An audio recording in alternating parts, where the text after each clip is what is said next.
Ra, ra, ra, ra, ra. Skip it up, up, up, up. Yes, yes, yes, yes. Skip it up, up, up. Where's your C4? My C4? Yeah. Can I have some? Yeah, go ahead. I know you said you You want can kill the whole thing.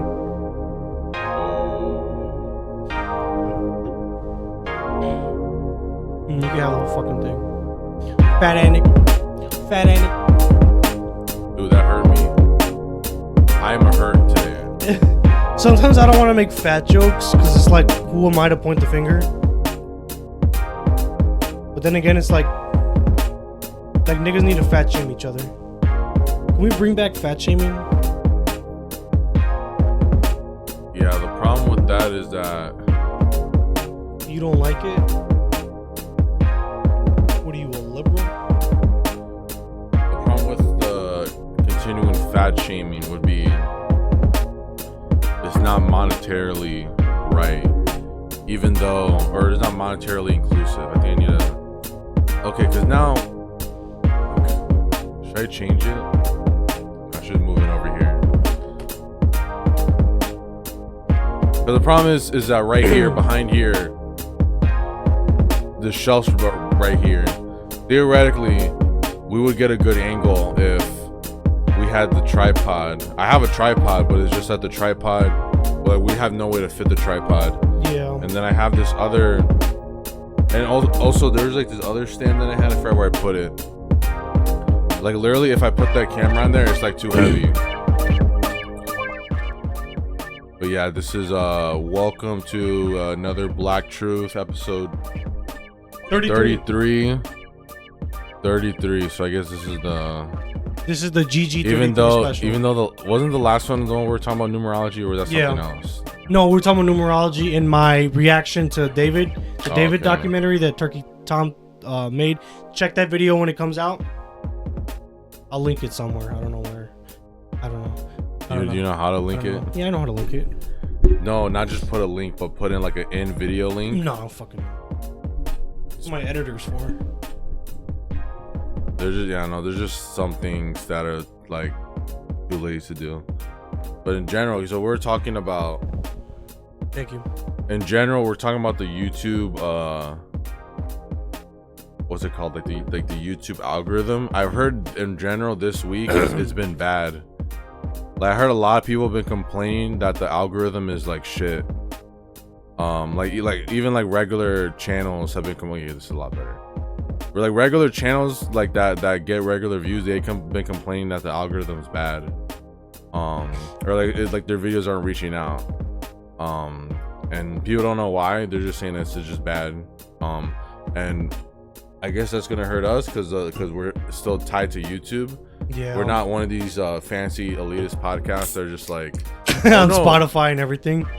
No, not even that. They're gonna be like, oh, we're only audio only, and we only have like SoundCloud and Spotify, etc. All of that. And we're not one of those fancy vidcasts. You know, the people used to call it vidcast back in the day when like. I think like when like the Joe Rogan era, when they were first starting to do it, people were calling it vidcast. That's what they called it? Because it was like a video.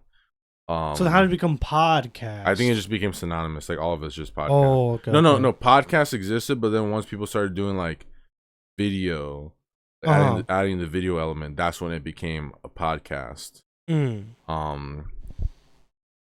was the first podcast that you started listening to?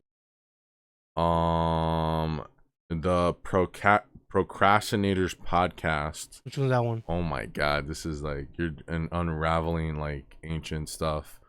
So it was a podcast that was started by this it wasn't started by him, but like the main guy was this guy called Digibro, and it was this person that doesn't even exist anymore. Did he die? Nah, it became transgender. Oh. What the heck? That's crazy. I type it in. Oh no, procrastinators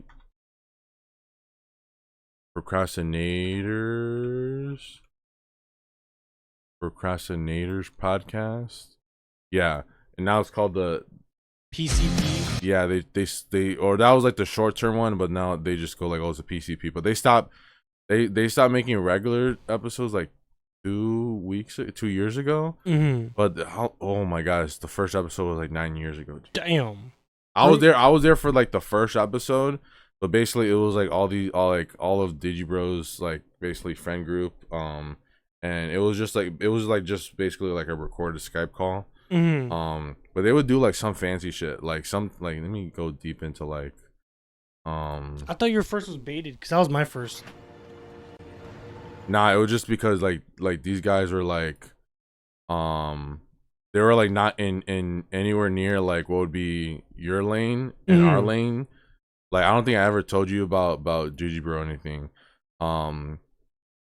So not this one.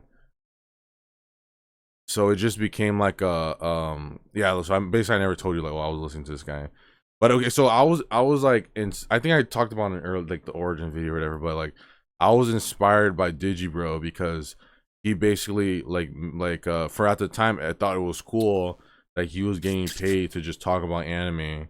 Mm-hmm. And he would talk about it, and like honestly, I think he might be like one of the OG video essay people, from what I remember.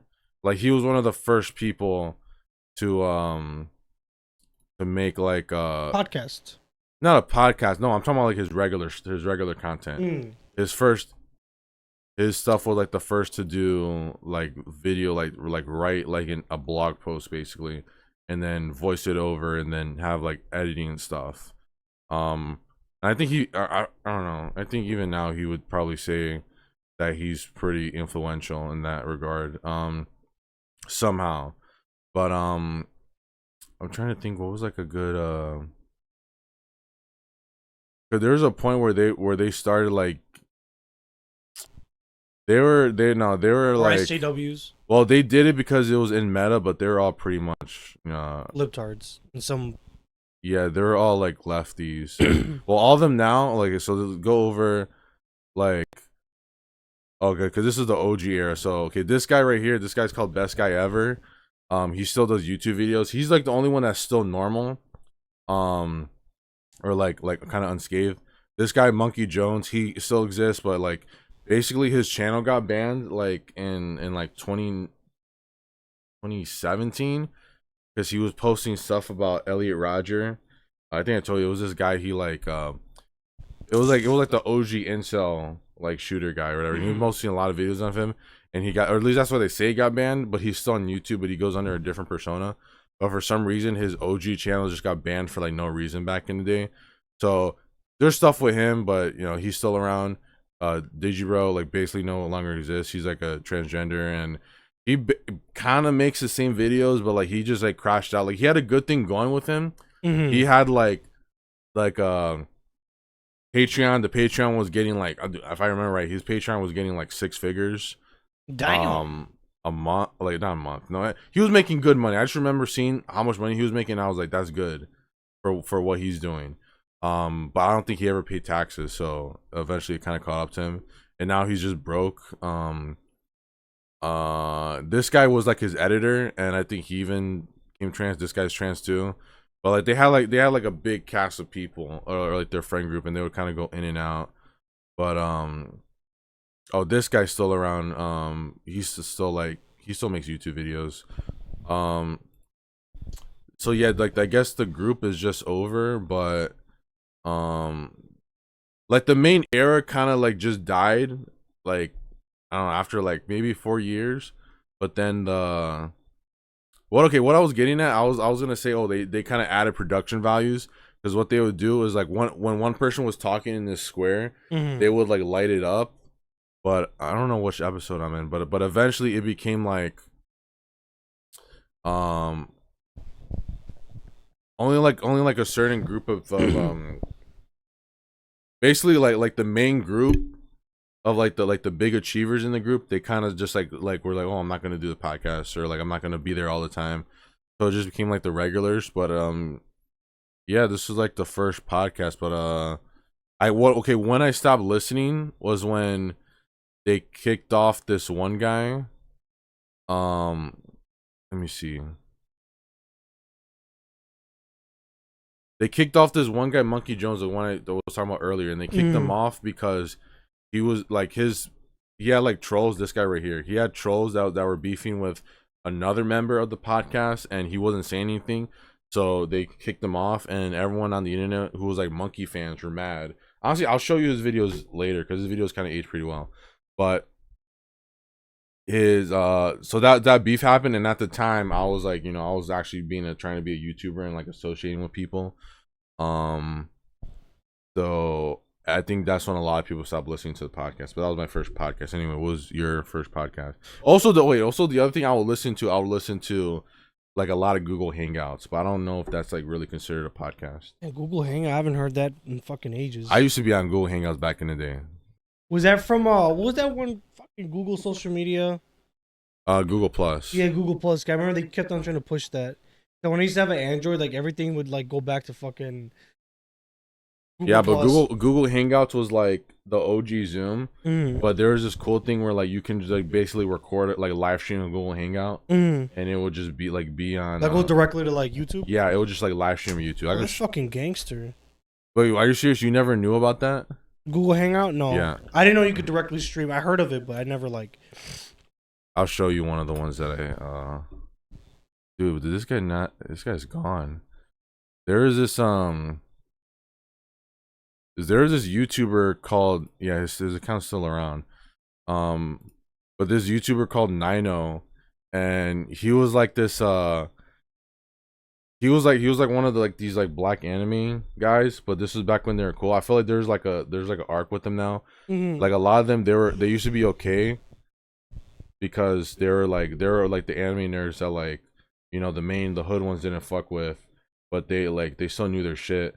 But then like I don't know, there's like some turn. Basically, when everything started becoming political, there was like a turn where like they started having to like overdo like the black thing. But this guy would have like, oh, he still streams, but he would have like streams that would last like hours, and I guess his thing was like he knew everyone in like the anime, like it was called AniTube at the time. He knew like everyone in that community, so he would like invite all these people. They would be like 5-hour streams, and I remember there would be like regulars in the comments, and eventually I would follow the regulars like on their other shit, but that was kind of like how it was. I guess it was kind of like the networking, and that's how I found out some of the people I would talk with.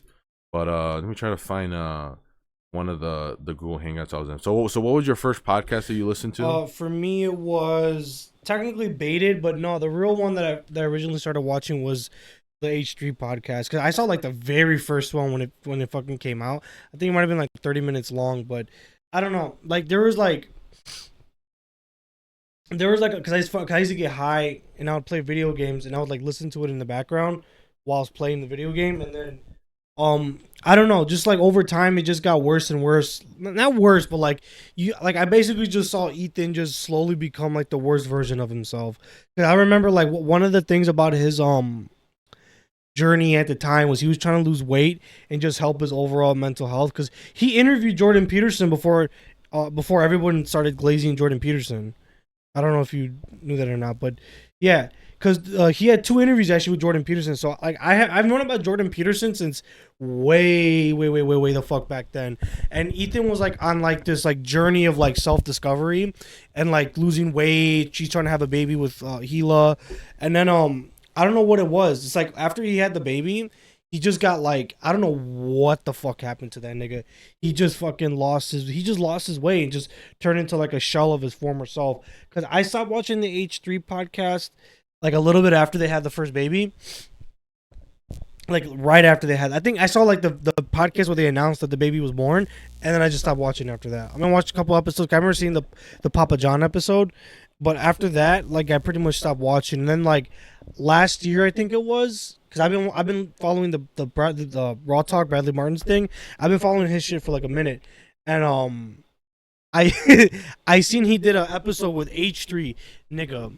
Cause I know he went through a period where he got really fucking huge, but nigga, like I'd seen him in that, cause I didn't watch the whole pod, but I saw where he's interviewing Ethan, and bro, like I remember Ethan always had Tourette's, right? And I saw that he had lost weight, but he didn't lose like a healthy amount of weight. He just became a fucking stick figure, and he's like this fucking freak that's like constantly like you know, Like like playing with yeah, himself. playing Like, with himself. He has his foot like this. He's just twitching the whole fucking time. And he's like unnaturally like chiseled, if that makes any sense. And he's just like, and then watching him talk, he's like, and then I don't know if you could get my foot, but yeah, he's just like twitching his foot, doing this with his face the whole time. Like it looked like he was on coke. Like he looked like he was like coked the fuck out of his mind, but he wasn't. And you know, watching that was just hard to see because it's like I think watching the H3, like watching H3, what the fuck he went on his pod? oh, this like a right That away one. it kind of shows you like what we're talking about. Yeah. That's wow. Can the people see? But listen to the way he talks. by a man, balls in his mouth, basically, while his Wait, girl how? was getting. You didn't know? You don't know that story? I know about, but I don't know about him getting teabagged. Yeah, basically, he said he was. I don't know. He kind of talks the same way. Just from that clip, he kind of just talks the same way I've always heard him talk. I don't know if there's really. You don't any- know him the way I know him. Balls were right on a dude's face, so he was teabagging another man. Yeah, he just kind of sounds like how he's always sounded like. I don't know. But yeah, like just watching him become the person that he's become today is just Even iDubbbz, like he to me, he kind of sounds the same way he's always sounded. It's just that what he's saying like is like what like. and then just seeing his the Tourette's kind of like take over is just like sad to watch because that was like the first H3 was like the first influencer that I had like what do you call parasocial relationship. Yeah. You know what I mean? And I think watching his downfall is what made me like never have another parasocial relationship ever again because it's like because another thing about H3 was like H3 was very like open-minded, you know, because he said he was a Trump supporter. Like when Trump won, right? Remember how everyone was freaking out? There's like the infamous like no, Yeah. right? Like he was basically saying like calm the fuck down, like everything's gonna be okay. And he said something along the lines of like, okay, if we're all on a plane and the plane's about to crash, why do I want the pilot to not save the plane from crashing? And he basically said he's like, I am a Trump supporter. I support our president. He's whatever, you know, he won, whatever, but he won, right? And then he just slowly morphed into this fucking like this like liberal fucking weenie basically, you know. Then like he ended up getting involved with Trisha Paytas. Trisha Paytas married his brother-in-law Moses. I know his name is Moses Klein. And Moses Klein. and they had a baby together and they don't talk anymore. From last I heard, Moses Klein doesn't talk to H3 or Gila. Like they're completely just cut off from one another. And then, you know, like their friendship with like Post Malone felt so like it felt like, I guess you could say genuine or funny to see because like Ethan is like this like just like this fat idiot on the internet, friends with this fucking rap pop star, you know what I mean? And just seeing what he was back then and seeing what he became today is just like a fucking fall from grace. And it's sad to fucking see. Like John Tron, I'm like, there you go, bud. You know, even Filthy Frank, I'm like, all right, dude. I see what you're doing. You're all right. Do you know this YouTuber called the Completionist? If I show you him, yeah. I might know. Yeah, John Trump became an Orthodox Christian and he got married. I think he just had his first baby this year. did he really become Orthodox or was He really did become. was he Orthodox. just in a church? No, he became an Orthodox Christian. Okay, there's this guy. Honestly, I don't even know if you've seen him before, but let's see what I've seen the face. this guy. Yeah. So so obviously his bit was like he was just one of these guys that like he reviews all these games, but I think his bit was like he would his bit was that he would review like every game to like 100% and like try to get everything. I think he might have done one on Star Wars Battlefront. Yeah, so this was like 8 years ago. So he's kind of always had this look, you know, beard, whatever.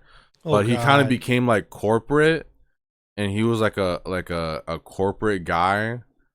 Or he started shifting into being like a corporate like entity. Yeah, but he always kind of had like this like the Run of the persona, mill? like family friendly persona, Yeah. type thing. So what happened with? So he was on G4. Mm-hmm. Do you know what G4 is? No, I don't know what G4 So is. G4 back in the day, it was this gaming channel. I only think it didn't really last that long. Or I don't know if it was like, it's like I remember scanning by it one time. It was like a channel. I think it was mostly, what the heck is this? Yeah, this, yeah. Um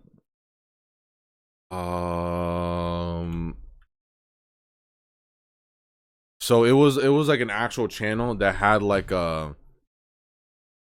gaming content, but I think what they'd also do, they would like run like gamer type shows. Like I remember they had like do you remember in the 2000s they had like Marvel anime? Yeah. Like do you actually remember that? Like they had like an Iron Man anime. Yeah, I know about that. They had like a Wolverine anime. I didn't experience it, but I know it existed. You know it existed. Yeah.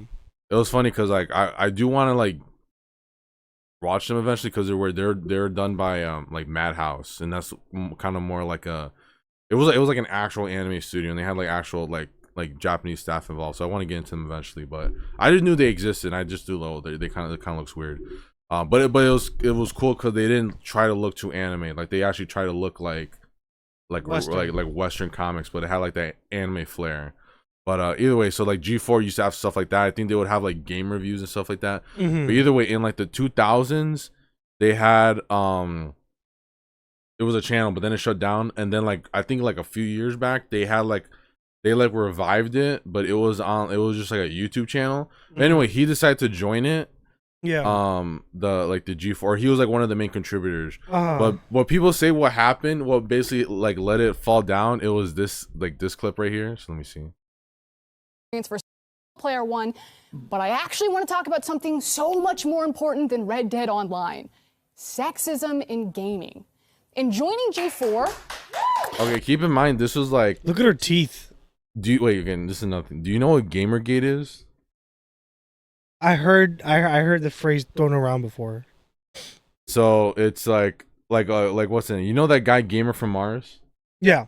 So he always he does like a lot of documentaries on like 2010s like people, and he always like somehow Gamergate somehow gets into that discussion, and he always says something like, oh, either Gamergate was like talking about sexism in gaming or talking about how like corrupt journalists or whatever. So from what I understand is basically like there's all these like feminists, they're trying to get into games, and people are trying to push back and say that, you know, they're corrupt and all this stuff. And then so basically the aftermath of Gamergate was that there was like a lot more like woke shit, and then the woke shit couldn't be stopped because if you said anything, you're like, oh, you're a Gamergater guy. But from what I think, if Gamergate didn't exist, I don't think Trump would have got elected, because the Gamergate kind of started like a lot of like the slant into like a lot of people will come in like right leaning, I think. But this was like a Gamergate, like post Gamergate, like when did this air? 2022. So yeah, so by the time she was saying this stuff, this was already like, dude, you're talking about old ass shit. This is not where I thought we were going, but I'm here. Like this guy, I think I might have seen this clip before. oh yeah, this guy right here, what's his name? Adam Susser. I think he was part of the OG G4, and I think he's like right now he's just like, oh shit, what the fuck? Was it during Christmas? Hey. I think I think I seen this because he starts like arguing with her a little bit, right? Just play it. I think I seen this before. Idea. I'm listening. Yeah. In joining G4, I was ecstatic to be part of something that I grew up watching as a child. But every time G4 is brought up in various channels, even in this YouTube channel, we have the chat in front of us. I can see you. Without a doubt, there will. Oh yeah. So this is why I think this is why she crashed out, because on the OG G4, oh my gosh. Again, this is just like my vague understanding of it because I did not grow up watching any of this. Yo,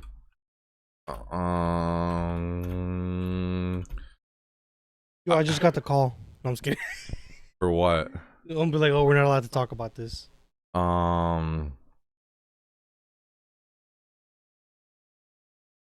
was this it? Television shows have brilliant writers who come up with layered, in-depth storylines that reflect the humor and tragedy of life. But the writers here just come up with random food items and say, hey, Olivia should eat this. That's a show. No, seriously, you guys, it's not happening today. Oh, come on, you guys, I mean it. That was a once-in-a-lifetime moment. It's not happening again. Here's some of my best culinary moments. Oh, no! Olivia, ready? No. Set? No. Go!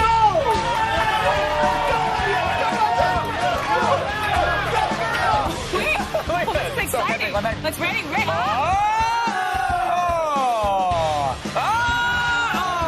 It's a chugging competition. Chug it! Come on! Oh, wow. James almost done. Kevin's not. Oh! No. You're not.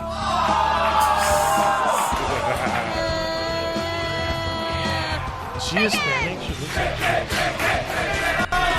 What is that? Stop wanting the pie!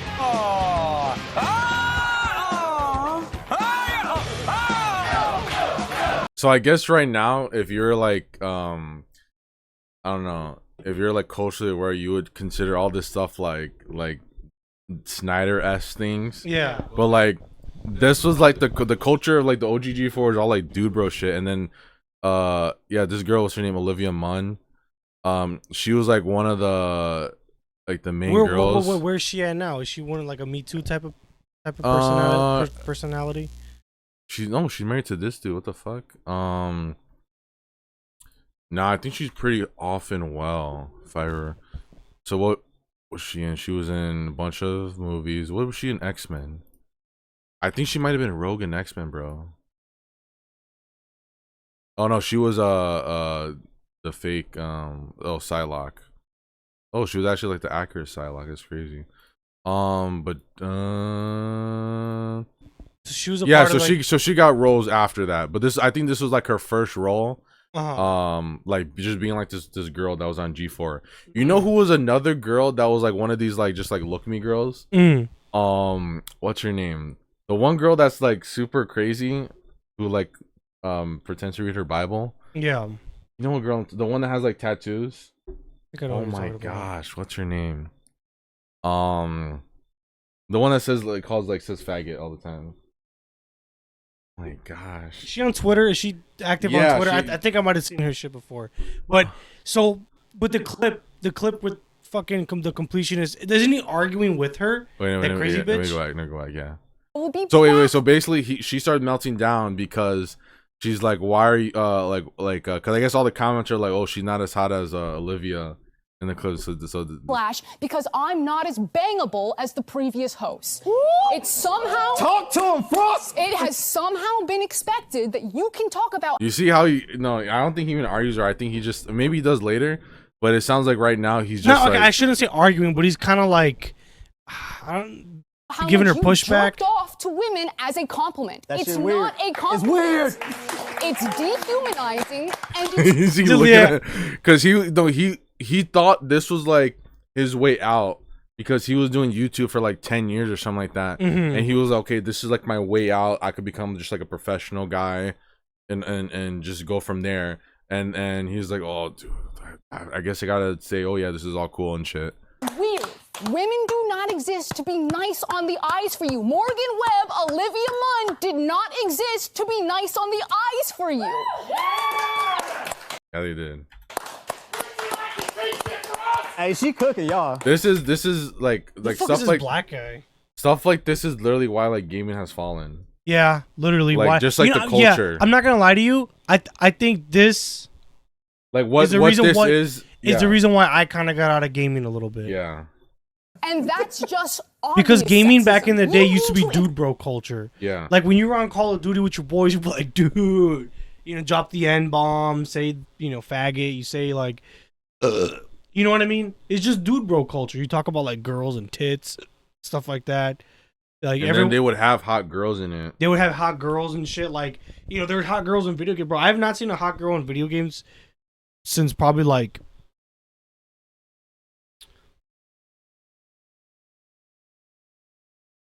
When they are hot, it's like they need to be like attractive under like this like oh, even the girls think that they're attractive type thing. Yeah, yeah, Like, yeah. that's what I noticed. That's Because what I you know noticed. who's the last hot chick in video games? I was gonna say Abigail Shapiro, Abigail Marston. That's Red Dead Redemption. Yeah. The guy, the John Marston, his wife. She's hot, but like in a milf way. Yeah, because it's always in like a nicher way. Yeah. It can't just be like a regular like vanilla hot. Yeah, because the main woman in Red Dead 2, this is back in 2018, nigga. It's almost fucking 10 years ago. Damn. The main girl, her name is Sadie Adler. She's like she wears like pants like a guy. She fucking like she makes a point of saying that her and her husband, because they lived on a homestead, that her and her husband were like, you know, that her and her husband basically like they shared the work together. And it's like, bro, that killed gaming for me.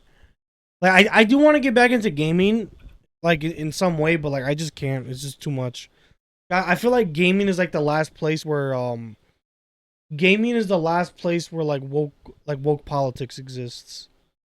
Yeah, it's one of the like did you see that Naughty Dog game that got announced like I think like a little under a year ago?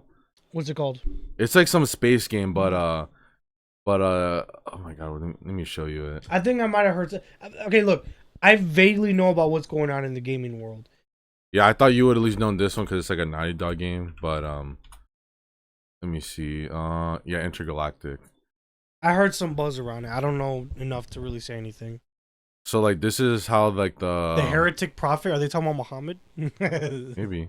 Oh yeah, this is how like the main character looks. Oh wait, hold up. Oh my fucking goodness. Yeah. So they expect you to like play as this character for like for like 60 hours or something like that. Really, nigga?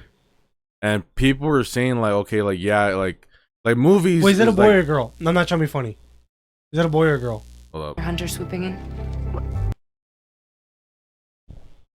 Yeah. Get the fuck out well, of I here. think what it is, I think like with movies, they kind of got the memo. But video games are still like... Yeah, cause also video games they take like 10 years to make now. Like the AAA ones take like 10 years to make. Let me ask you this. How much... Hold on. Do you like... How do I phrase this? Do you believe in that theory that a lot of this woke shit that's coming out, it's not coming out because the developers want to push it, but because they've already worked on it and they don't want to start over, that they just shit it out? Because like Ironheart was supposed to come out like 2-3 years ago. Yeah. During like, I'm not gonna say the hype, but during like that woke culture. Yeah, it's because the movies, they have like I guess more crunch time. They have more crunch time. Yeah. And they get churned out a lot. Like, dude, that Spider-Man movie is gonna come out next year. Yeah. And the Avengers one just finished filming. It's coming out next year. Yeah. So these things, they come out a lot faster. Yeah. So they get the memo a lot faster, basically. Yeah, they understand what's favorable and what's not favorable a little faster. But they did stick with, like, Marvel did stick with it for like a long time. I heard that GTA 6, not like 100% set in stone, but they're saying that it might be like a little woke. But then again, GTA 6 has been in development for the past fucking 10 plus years. All the games that come out, they have like the longest like development like time basically. Because I think they're working on Red Dead 3 right now. And so like they don't know, like, or they might think, oh, things gonna go one way. But yeah, with this one, they're like, yeah, games have a long ass like development schedule, so like shit like this is gonna keep on coming out. I mean, I don't know if they're gonna ever figure out how to fix it. No, I think feel they like by will. the time, But... because you know they announced a PX6 game already. Are you serious? Yeah, it's oh my god, I'm sorry, but I think the PS5 needs like an extra 5 years. This guy Kojima, the guy who made Metal Gear, so blah blah blah. He has his own studio now. He does Death Stranding. He did those two games. I heard Death Stranding, the second one, is actually like goated. Like it's like one of the games that's like, oh, like this is a reason to get a PS5. But let me just see this real. Now, Fizzin has been teased for almost. This post went super viral. Kojima out. Purple dinosaur ate the cut. Anyway, it's gonna be a new game of his. It's gonna be like part of me like feel like just skipping the PS5 entirely. Pretty much, because they already announced the Pro, and now it's just like You think I should? Like, no, real nigga shit. Because I was thinking about buying it this year, but I'm seriously considering. Because okay, I know I sound like a dumbass, but like Call of Duty's coming out on the PS4 this year, so it's like, should I just like wait an extra couple years to just, you know what I mean? Yeah, I guess right now it's just like Because I still want to get a Wii U and an Xbox, but okay, the reason I want to get the Xbox is because I want to buy a lot of the games from my childhood and just have it all downloaded on there. So if I want to play GTA 6, I'll just have GTA 6 on the Xbox. I don't know. I'm kind of like, son of a bitch. What the fuck? You know, we could do it when this starts melting down. We could just put like a little graphic because it doesn't really matter as long as our mics didn't shit out. Yeah, we're good on the mics. That's what pinche Sam Hyde does that. You just play like a little graphic. Shit. Or we could put gameplay. This is another one of the game episodes. This is a gaming episode. Remember the last gaming episode we had? What was it that? was the one where we were talking about the Switch 2 prices and shit. Oh yeah. Where we're just like well, I was making fun of people who like were complaining about the price. It's like, bro, like, what the fuck are we talking about? Oh no, yeah, I think eventually like the gaming world is gonna like, the gaming world is eventually I think gonna come around to like not buying into the whole woke culture thing, but because the woke culture, like, okay, it exists in pockets, right? Do you think so or no? Yeah. But it's not. But it's nowhere near as prominent as it used to be. Like that's just objectively true. Yeah. So I think, yeah, like the video games, because of how long it takes to like for a video game to come out, like we're still gonna get some woke garbage here and there, but it's not gonna be nowhere near at the same level as it used to be fucking like 5-6 years ago. Yeah.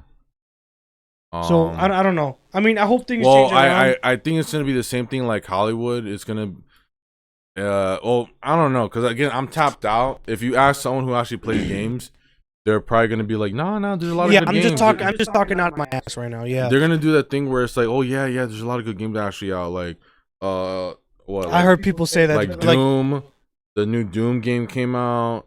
Because like old heads like me, like, we're like, man, they ain't got no good ass motherfucking games and shit. And then it's like, yeah, but you only play Call of Duty and NBA 2K. Of course, there's no good games coming out. I like I said, I'm guilty of that, and I you know, I'll admit to it. But as far as like the woke shit is concerned, yeah, no, I think the problem with gaming is just like for us, there's no real incentive to like move on to the next thing right now, because we just see all these new games come out, and then we're just like, you know, it's just like, I'm like a boomer when I'm like, man, like when I play like the new zombies on like the new Call of Duty, I'm like, fuck, there's too much going on the screen for me. Yeah, the thing I'm hating right now is with gaming is that they keep on just making like overproduced remakes of like stuff. So like the most recent one, I'm gonna get back to this completionist shit eventually, but but the one that came out recently, let's see, Metal Gear Delta. So this was a remake of Metal Gear 3, which was on the PS3, and so there's like a lot of incentive right now for them to just remake PS2 games, because, or like PS2 and PS3, with them, they're basically like, you know what, we're just gonna remake it all from the ground. If it's gonna be a PS4 game, just do an HD remaster or add like 4K and stuff. But if you're doing PS2 and PS3, you basically need to remake it from the ground, or at least that's what it seems like, because PS2 was in HD, and then PS3, it's like almost damn near impossible to like port games from that were exclusive to the PS3. So for them, it's like, you know what, we're just need to do a full remake. But let me see, like just look at a random clip of this game. So like the vibe I just get from, like, I'm not. Hold on, I have. freeze again. Are we frozen? No. Oh, fucking! Is the camera just overheating? Probably. Fucking. Did you touch it? Did you feel how hot it was or no? No. I mean, honestly, bro, let's just keep going. Just if it's stuttering, then we're just gonna have to like we should just keep it, like, just see if anyone notices. No, but I gotta turn it off anyways. I was gonna show the image still, but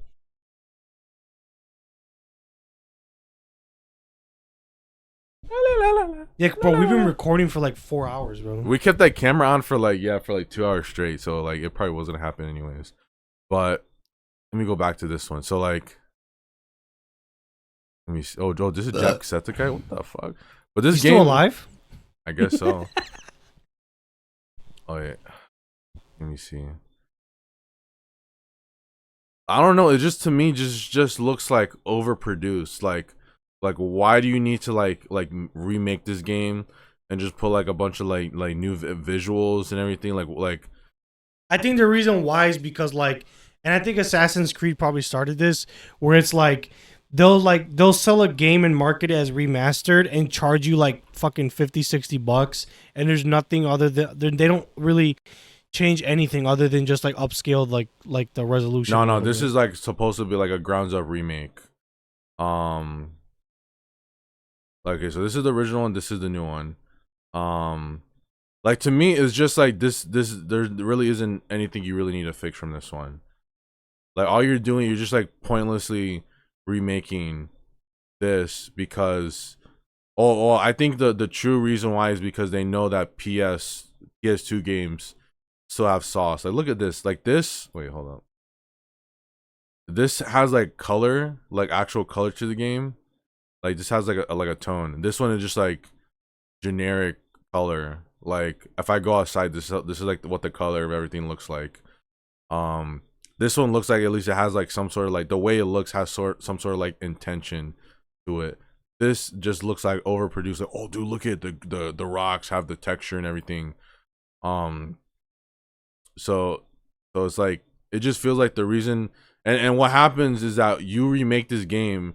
It's like if you're gonna remake it from the ground up, you're gonna add a bunch of this other shit just to like justify the price.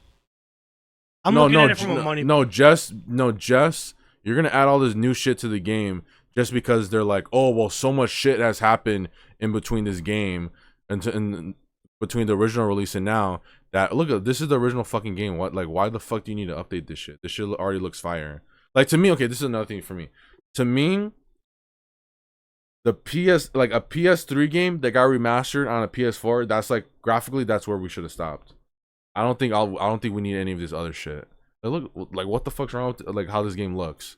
It looks like okay, just how it is already, but it really is just because the original like the PS2, I guess like just like a PS2 game, how it looks already had sauce, but it's two things. It's like the people who want to have that feeling will want to have it be like, oh, imagine how it would look like with modern capabilities.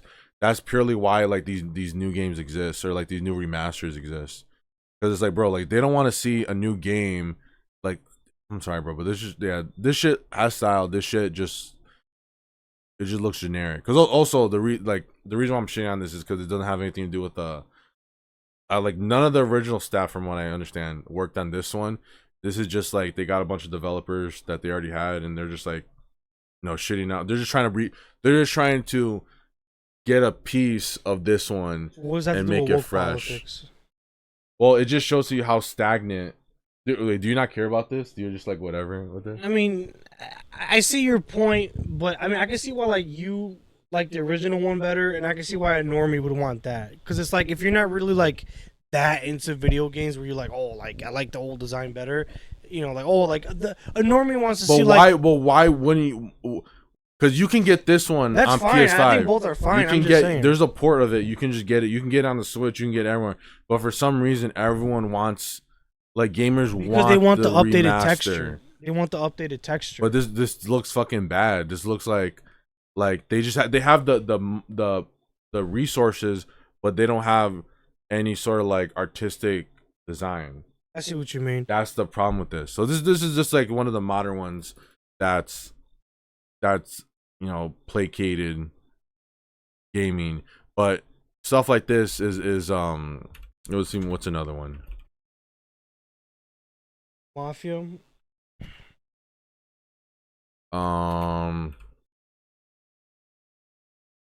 Let's see. Because okay, again, the problem that I'm having is literally just being overproduced for no reason. But let's see. Let's like classic Resident Evil 4. What the fuck is this shit? They're just like, oh, dude, it's fucking dark. This I can't see what's going on. They had the sauce with this one. This one looked all right.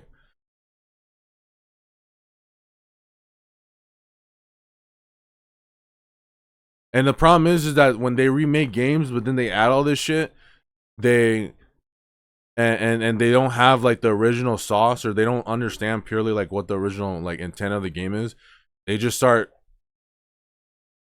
adding like that's another problem. They just start adding modern gaming shit just because it's something modern, and not to like not because it adds anything to the overall. Yeah, they just add it just because it's a modern. I do kind of have this issue with like modern games looking too realistic, because it's like I still want to feel like I'm playing a video game. I don't know. Well, if that's like the other thing I have a problem with games is like they just like face rig everything, because like that thing where like they have to have like these fucking golf balls on them to like motion capture them. Yeah. Like everything is like everything needs to have like actor likenesses and everything in the games now. Yeah, I don't like that. Then I feel like it's like the whole point is that it's a video game. It's not supposed to be real. Like you could tell this one right here. This was like someone drew like how the character should look and everything. They had the art design down. But this one, they got this actress, and they face rigged her, added her face, and put her in, and then I'm going like, well, no, it looks more real. Yeah, because Mary Jane is fucking ugly. Oh yeah, dude. Oh my god. She's so fucking hideous. Okay, this is all right. I don't have a problem with that. The gameplay. Yeah, I don't like how much their hair bounces like in these new video games. You ever notice that? Yeah. That like no one's fucking hair bounces that much naturally. I don't know. I think the problem is that they want like the CG to be like they want if we were in a video game, I'm gonna take off my hat right now.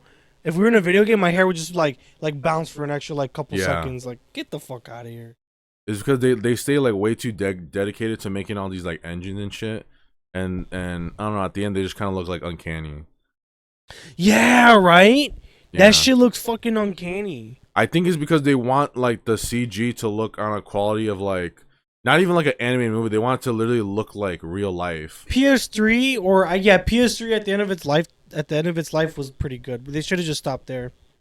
To me, I think it's like PS3 graphics. I say on the PS4 because there's a lot of like late PS3 games that weren't like 60 FPS. So I'm like, just make a PS3 game on the PS4 with all the 60 FPS, and that's where it should have stopped. It really shouldn't have went like early PS4 era. Yeah, it should just stayed at that. Yeah, because I don't like all that hyper realistic. The PS4 games before the shit started like burning your system. That's where it should have stopped. But bro, it needs to look real. I need my grandpa to have PTSD when he walks into my bedroom.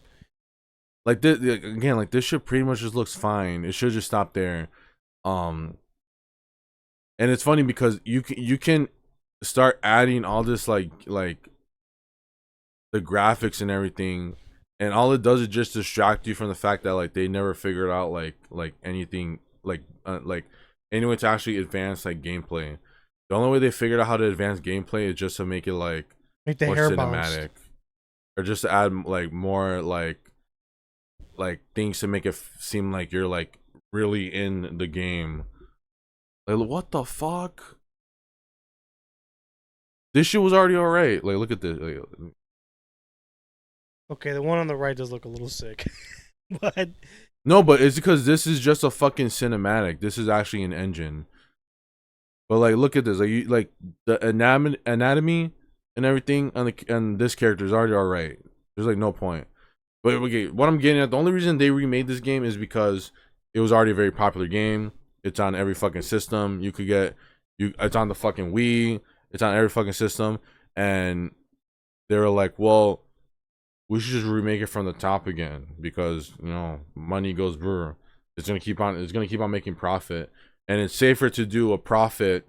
Make profit from a remake than it is actually try to make something new.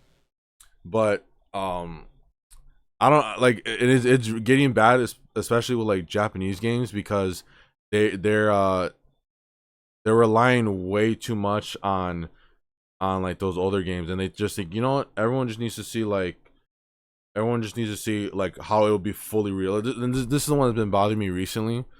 Let me see, because I feel like Westerners, or like just like Western developers, if there's a remake that ever comes out, people are pretty much just fine with like any sort of like graphical improvement, because they're like, you know what, if the game runs better, it's fine. But I don't know if it's because like Japanese games have like a better art design or whatever, but it starts this is where it starts like, and also I feel like the reason why they do this is because this is the other reason. This might be the main reason why, because I feel like the best remakes were always games that were what's it called? They were games that were like let's say they were console games, and then they were like ported to like the PSP, 3DS, DS, Vita. Those are like the best remakes because they weren't trying to like make it have like a graphical overhaul or anything like that. What they were really just trying to do, they were trying to translate the gameplay of like something that was like a little old, and they were trying to be like, look it, you can play it. This is how far technology has advanced. We got to the point where you can play this game that was on the PS2 and you can play it on like your 3DS. I mean, it looks a little like 240p and everything, but the gameplay is translated onto the 3DS. That's cool. So either like the two, I would say the two best types of remakes were ones that were made a generation after. So like the original Resident Evil, because they made a remake, because the original Resident Evil was like on the PS1, and then they made like a remake like a generation later for the they made one for like the GameCube remake. So let me see. Let's see if there's like a. So this one, it kind of feels like it was like the basic idea, like they got like the basic idea down, but then they waited like a generation later and they realized like, oh shit, like the graphical like fidelity evolved enough that like we can have like a more fleshed out vision of what we want to do for the game. And also it helps that like the people who made this game, the original PS1 game, they also made the remake. Like if anything, that's like how it should be. If you're gonna remake a game, it should be like, you know, the director, the same studio, pretty much all that, you know, have to be involved, because it shows you that like, okay, like the same creator had kind of like a, you know, maybe we cooked this game way too early, you know, but now we have all the tools that we can add it. So it's like games like that, games that are like again like the PS3 that get ported to like PS4. I'm fine with those ones because there's like a lot of things in games that like people didn't think it was gonna be like ever happen, and then it happens the next generation. They're like, you know what, we need to add that into the game, because having this, you know, is something that we thought would happen. Like, what's a good one? Like obviously like 60 FPS. You know, maybe you couldn't, you can only hit 30 on the original one, but now you're like, okay, like, but the next one can do 60, or the next one has like a stable frame rate, or like the color palette. You know, all those like games, like the PS3 360 era, they all had like the gray filter. I feel like there's a lot of games that benefited from it, because I feel like the reason they added that was because that was like the first HD, or that generation was like the first HD. So they were like, you know, we don't know how the fuck this shit's gonna look like on HD TV, so we're just gonna add like kind of this grain, just to like, you know, rub a little like Vaseline on it. Oh, but it's funny, we're talking Resident Evil. There's one game, because what's it called? Capcom, they pretty much like,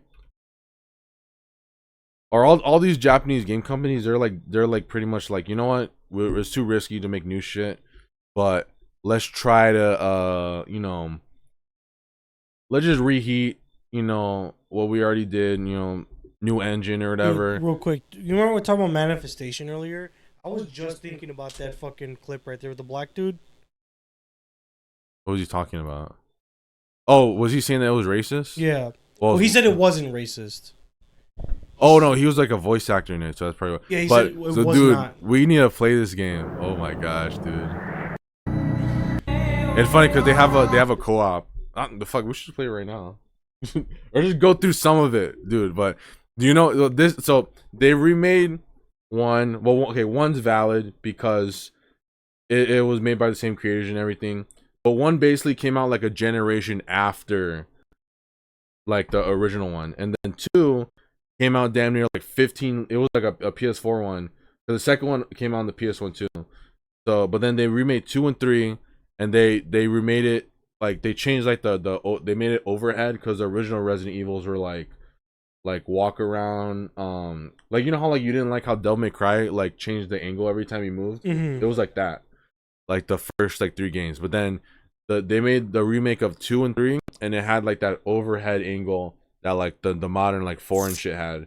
From what I understand, 2 was good, but it's still like technically like like you just like reimagined the whole thing. It's not really like it's because on some level it is kind of hacked to have to like reimagine shit instead of doing something else. But then they remake 4 obviously because that's like the moneymaker one. They're not gonna remake this. I think they even said that they're not gonna remake this one, but it's for, I assume it's for like several reasons. So like one of the reasons is like this one is too tied to like the Dude Bro era. That like then people are like, well, we gotta move on from there. But so it's kind of tied to that. But also just because you're in the Congo, you're shooting at, like Africans that look like zombies and shit. Not like they don't already.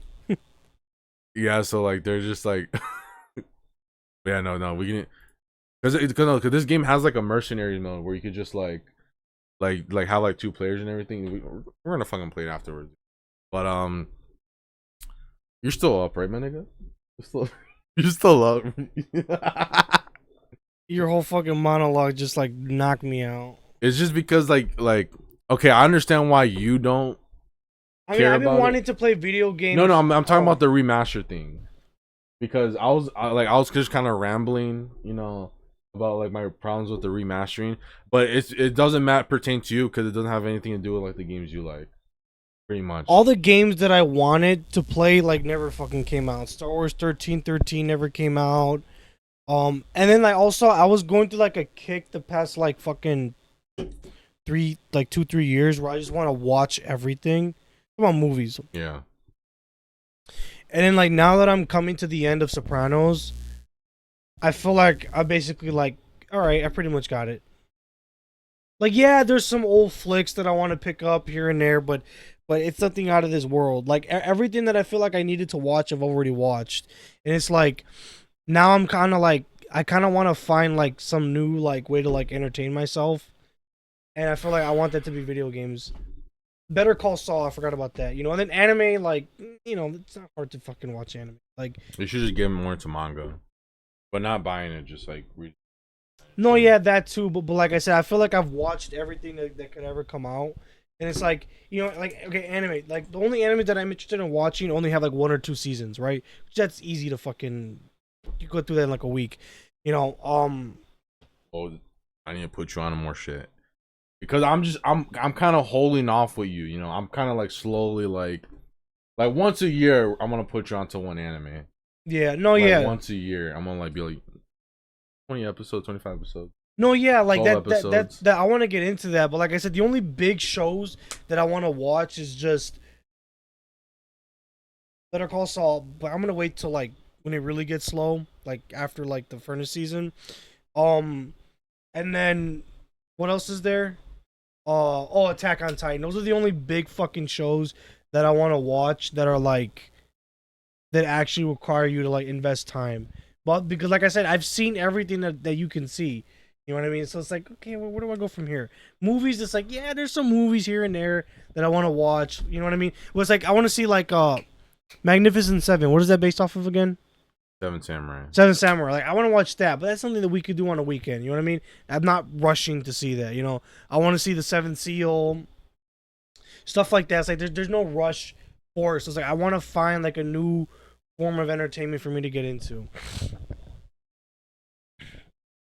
And it's How like, about books? no, I read. Like yesterday, I was reading Socrates, Euthyphro, but like, But have you felt like you've where are you in like your book journey? Because I noticed you haven't been doing a lot of book reviews. well, I've read like probably like 5 books this year. But More than you've read. But You they're just fucking. not reviewable. I'm making fun of the fact that you haven't uploaded one. Oh well, because I feel like a dumbass. That's why. Because it's like, okay, you know, when you watch, let's say, like if you're on YouTube and you see a nigga talking about any fucking manga, right? You can tell if he's not like versed in manga, right? Yeah. That's how I feel when I talk about books. Because if I sit here and talk about let's say Euthyphro, right? Okay, so the book that I'm reading is called The Last Days of Socrates. It basically, they get like 4 of the early dialogues of Plato and Socrates, and what they do is it's just one book full of like 3 or 4 other books, which probably each contain like 40 pages each, right?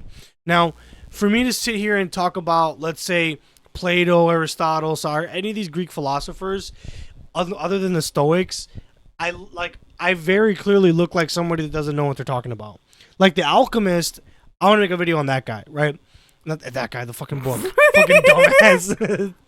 But I do want to do a video on that, because The Alchemist is a fucking high school level book. But like, for me to sit here and talk about Greek philosophy, I feel like I need to read a lot more shit before I really start talking about like the books that I'm reading and shit. Because you remember that thing that I told you where it's like, okay, on some level, I do think I'm a genius, right? Yeah. But what happens? You're frozen again. you're born in. No, it's because this one's good, but then when I switch, this one's bad. So I need to just switch this. So okay, so like I said, on some level, you're saying that you're born in like a retard. Is that what you're getting at? No, I'm saying like I think I'm smart amongst like Hispanic and Black people, but then it's like once I'm around like actuals like smart ass fucking like white people and shit, like okay, like if I was to sit here and debate, let's say like Pine Sap, if I sat here and debated Pine Sap on theology, that nigga would wipe the floor with me. If I sat here and debated Redeem Zoomer, any of these fucking guys, if I sat here, or even Unsolicited Advice, he's an atheist philosopher. If I sat here and debated any of them, I would look like a dumbass. I would look like. You think Jay Dyer would insult you? Jay Dyer would rape me. Oh fuck! I shouldn't have said. My bad. Sorry. I didn't mean. I was trying to go the whole episode without saying anything crazy. But he would make me look like the biggest. It's not crazy if it's true. But it yeah. On some level, it is true. If I was debating Jay Dyer, I would look like a fucking idiot. You know what I mean? Now, if you put me in a room with Zerka. If you put me in the room with who's like another like Andrew Tate, yeah, even Andrew Tate. Like if I was discussing like shit with him, I think Tristan Tate would hire you. No, Tristan Tate I think is like a lot fucking smarter than Andrew. But like if I was sitting here talking to like PBD, if I was sitting here talking to like Andrew Tate, Zerka, Fresh, yeah, definitely Fresh. I think I could hold my own ground. Like I would be like a good like, you know what I mean? But If like I said, if I sat here and had to have a conversation with Redeem Zoomer or Pine Sap, I would look even fucking the booty sniffer. What's his name? Voice of Reason.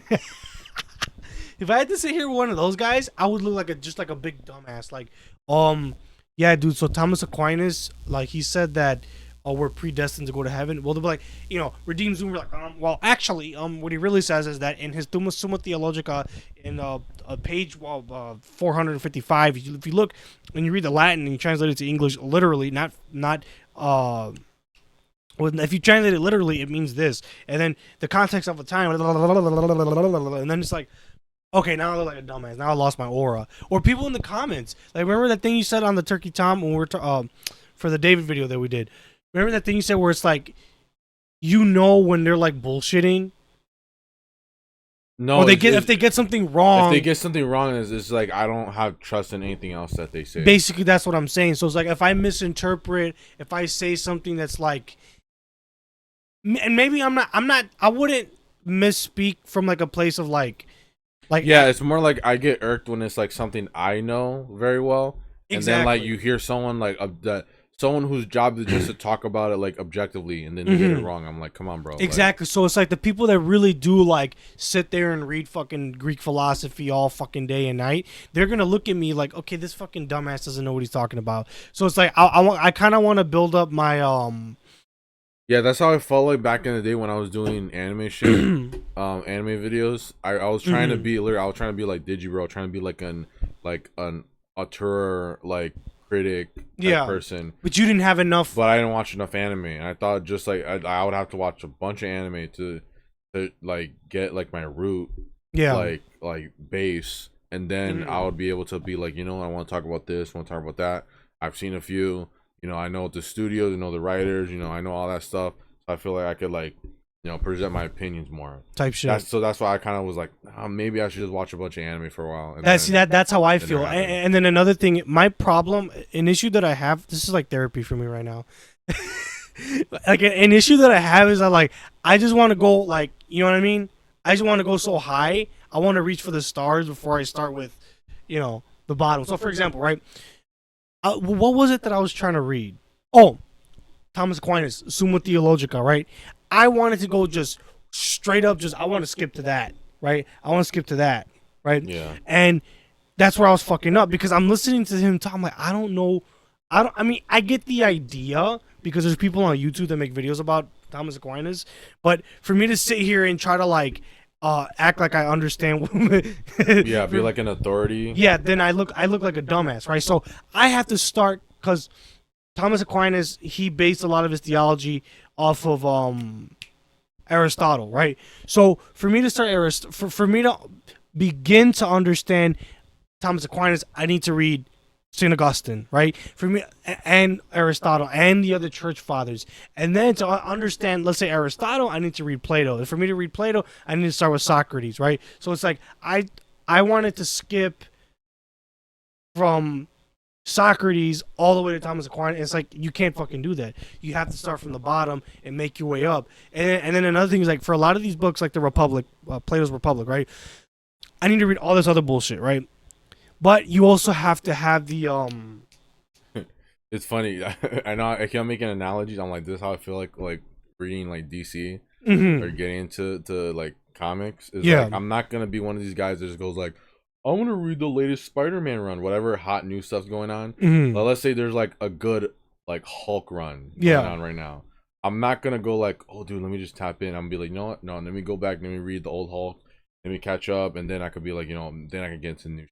Yeah, that's how I kind of feel like. Well, because for you to sit here and talk about Hulk, like I said, whatever current runs out, for you to speak with authority, it's like, whoa, motherfucker! Like, did you start with Stan Lee and Jack Kirby? Even though all these things, Jack Kirby, right? Yeah. Okay, I knew it. He was the first artist. I knew it. So it's one of those things where it's like, you know, I can be that guy because they are meant to be things that you can just get into. Yeah. For the most part, at least that they're trying to now. They're trying to make it something that like you can get into the new shit right now. It's gonna be all right. But for me, it's like I want to do it from beginning. That's what I'm doing right now with Superman, because I got the Superman movie kind of just made me want to get into the post-crisis Superman. And so it's fucked up because not fucked up, but so with the like, because it starts with the John Byrne shit, and there's like those 4 books over there, the Man of Steel books. Yeah. So you got to start with those 4 books, and in those books, it's not just like the main Superman book. It's like the main Superman book, and then it's Action Comics, because that's the second book that has Superman. And then you go from that one to The Adventures of Superman, which was another book. So, but what they did, it wasn't like, oh, these are all just separate books that have Superman in it. They were like, no, it's all, you got to read all of the books to get like, because it's like an ongoing story. So you got to keep on flipping back to like every book to get like the continuous like stories of Superman. It's not like, oh, this is what one artist is doing, this is what another artist or creative team is doing. It's like, no, they're different artists and teams on each book, but they're all, you got to read all of it to understand like whatever storyline is going on. And so I've been doing that, and then I finished the John Byrne stuff. I have like another omnibus that does like the stuff that happened after the John Byrne stuff, and then now I'm just like downloading the issues and I'm reading them like piece by piece. And right now I'm like, let me show you. So this is the site that I have for it's like a library of sorts that has all this stuff. So this is all of Superman Volume 2. So this is like the reboot when John Byrne took over. So I'm like in 19. Yeah, so like this shit. You see this triangle right here? Yeah, 4. So what this indicates is that this is the fourth 1991 book. Mm-hmm. And then in the next, like literally at the end of this issue. Yeah, at the end of this issue, it tells you read the adventures, then read Action Comics next week later, and come back to this book. So instead of just reading Superman straight for like how many issues, I gotta like jump through like several. You gotta go jump through. Yeah, like, I gotta jump through like several books, and it became like so like. Cause I'm the era I'm reading, because I think I'm in like 90, like 90, yeah, like 1990 right now. They didn't implement this until 91. So what I'm doing, I'm just like basing it off of like what they say at the end, like, oh, what book do I read next? So I got to get through like right now I'm on 90. 93 is when Death of Superman happens, and I have all those issues. I read it before. Yeah. But like the whole like I have the whole era from like the Death and the Return. So I'm just trying to get through that whole era, but I'm doing it mainly well, it's because I want to, but I'm doing it mainly to like get like I'm basically like trying to read through like all of like DC like kind of chronologically. But do you plan on making videos about that? Oh yeah, no, I plan on doing a video. It's probably gonna be when it gets like fall era. But where I was gonna go with this is that do you want to read all this Superman shit so you can make that video? Yeah, pretty much. It's you like don't want to sound like a dumbass. Something's gonna come out of it. Something's gonna come out of it. Yeah, that's what I'm thinking, because I have a video idea. I have 2 for the Nick the Mystic channel. So what I'm thinking is I want to do the Alchemist book review. That's gonna be, I could probably bust out like a 5-minute fucking video on that, because it's not there's not really much to talk about. I mean, I can like there's not much to talk about. You know what I mean? Yeah. It's a good book. It's just what am I to say that already hasn't been said? Yeah. But what I want to do is right now I'm gonna finish Alchemist. I'm gonna finish Last Days of Socrates, and right now I'm doing an audiobook of Carl Jung's book. It's called Psychology and Alchemy. So then I want to make a video just kind of like taking everything that I've read recently and just like me making commentary of what I read. So that's kind of like an idea that I'm having right now, and I'm gonna do it. It's just, you know, a matter of just finishing everything up.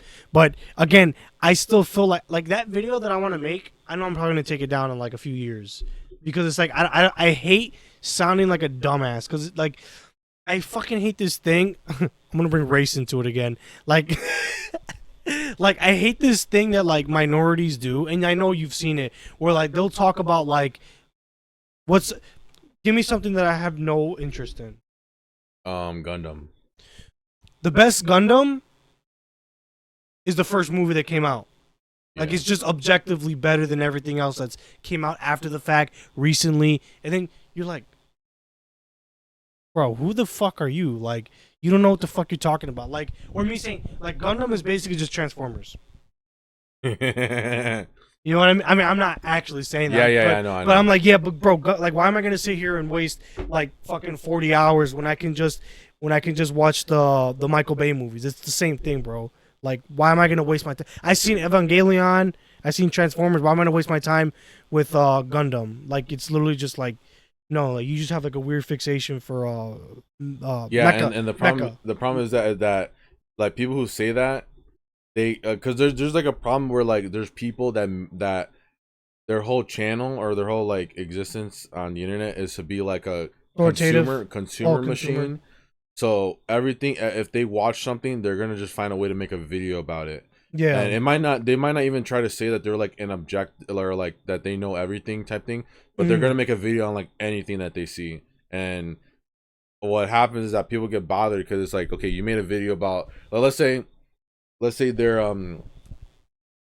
whole like channels about talking about like Cartoon Network shows, and then they talk about like all the Cartoon Network shows. So then they start talking about like Adult Swim shows, and then they start talking about Toonami shows because they run out of material.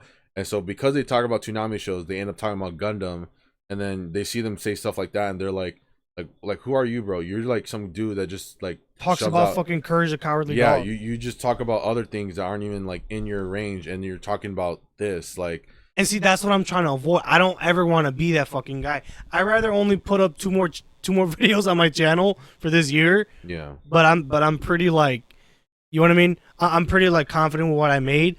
'Cause I do have like an insecurity thing too with my videos, because it's like, if I'm gonna present my shit, I want it to be good. You know what I mean? Here's what I think you should get into, because you said you want something to get into for your time, to spend your time. You should get into writing. I've been doing that. Unironically, I've been doing that. But you need to be like writing scripts, like scripts that where you would get to the point that you would read off the script and it would be presentable for a video. Yeah, I've been doing that because I have like, I want to get a third journal, so I have. Well, okay, we need to be typing it. We need to start typing. We need to bring back Mavis. We need to have a coach you. We need to start typing. I mean, even me, I haven't been typing in like years. I have a journal. I call it the shit journal. There's another name for it. That's what I coined it as. So so I have my shit journal where I basically just write literally anything. Literally fucking, like, if I have a dream, write it down. If I have an idea, because I have an idea, you know how Zerka's always like, yeah, I'm working on a documentary, I'm writing a book. Yeah. I'm gonna do that same thing. I'm writing this book right now. So I have like this idea I have like this idea that has been festering in my mind for years already. I call it the Nietzschean gospel, where it's like, yeah, like life sucks, but you need to find some type of meaning. Because that's what Nietzsche teaches. But Nietzsche says you need to find it from within. Now, yeah, you should find it from within, but you should, like, I sound like a fucking retard right now because I can't find the exact words to explain what it is that I'm having in my mind. But basically, like, yeah, like you should find that meaning from within, but you should still have like walk with God basically whilst you're on your journey to self-fulfillment. And I'm not going to sit here and read the 48 laws of power and then try to write this little fucking book idea that I have. No, like, I want to sit there and actually read Nietzsche. I want to actually sit there and read Dostoevsky, Kafka. I want to sit there and read Freud, Jung, all the Greek philosophers, the Bible, know the Bible, you know, because I've been trying to get better at memorizing my Bible and all that.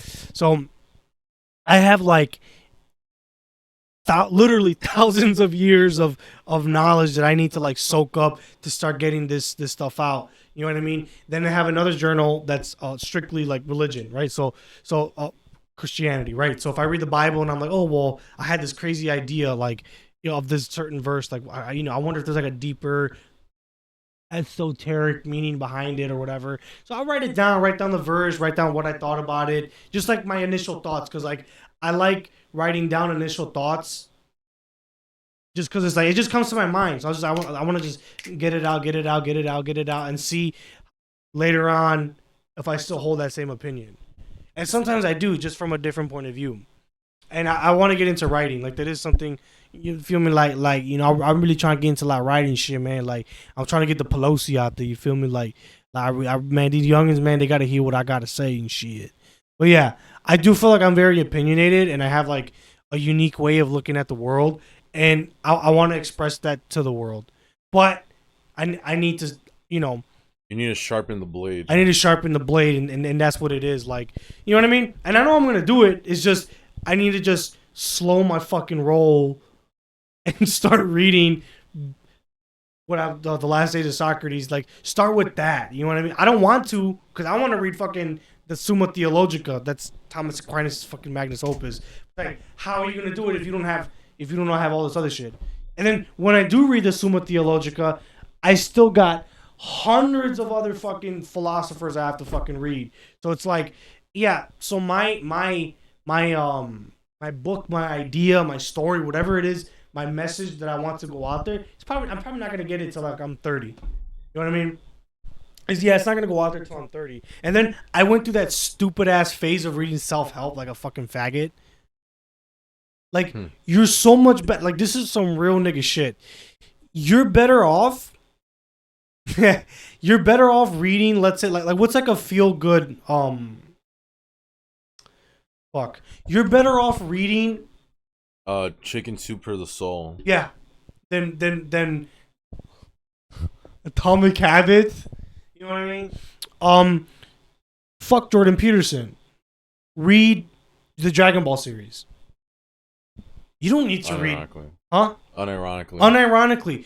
Read the Dragon Ball series from front to back. Don't read Super. Just the original run. Read that.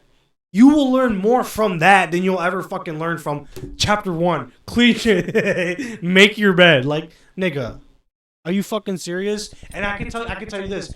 Do you remember the arc when Master Roshi had Krillin and Goku like taking the cabbages out? Yeah. Okay. Now, here's the thing. How does that relate to chapter 1 of 12 Rules for Life? He's teaching them like a basic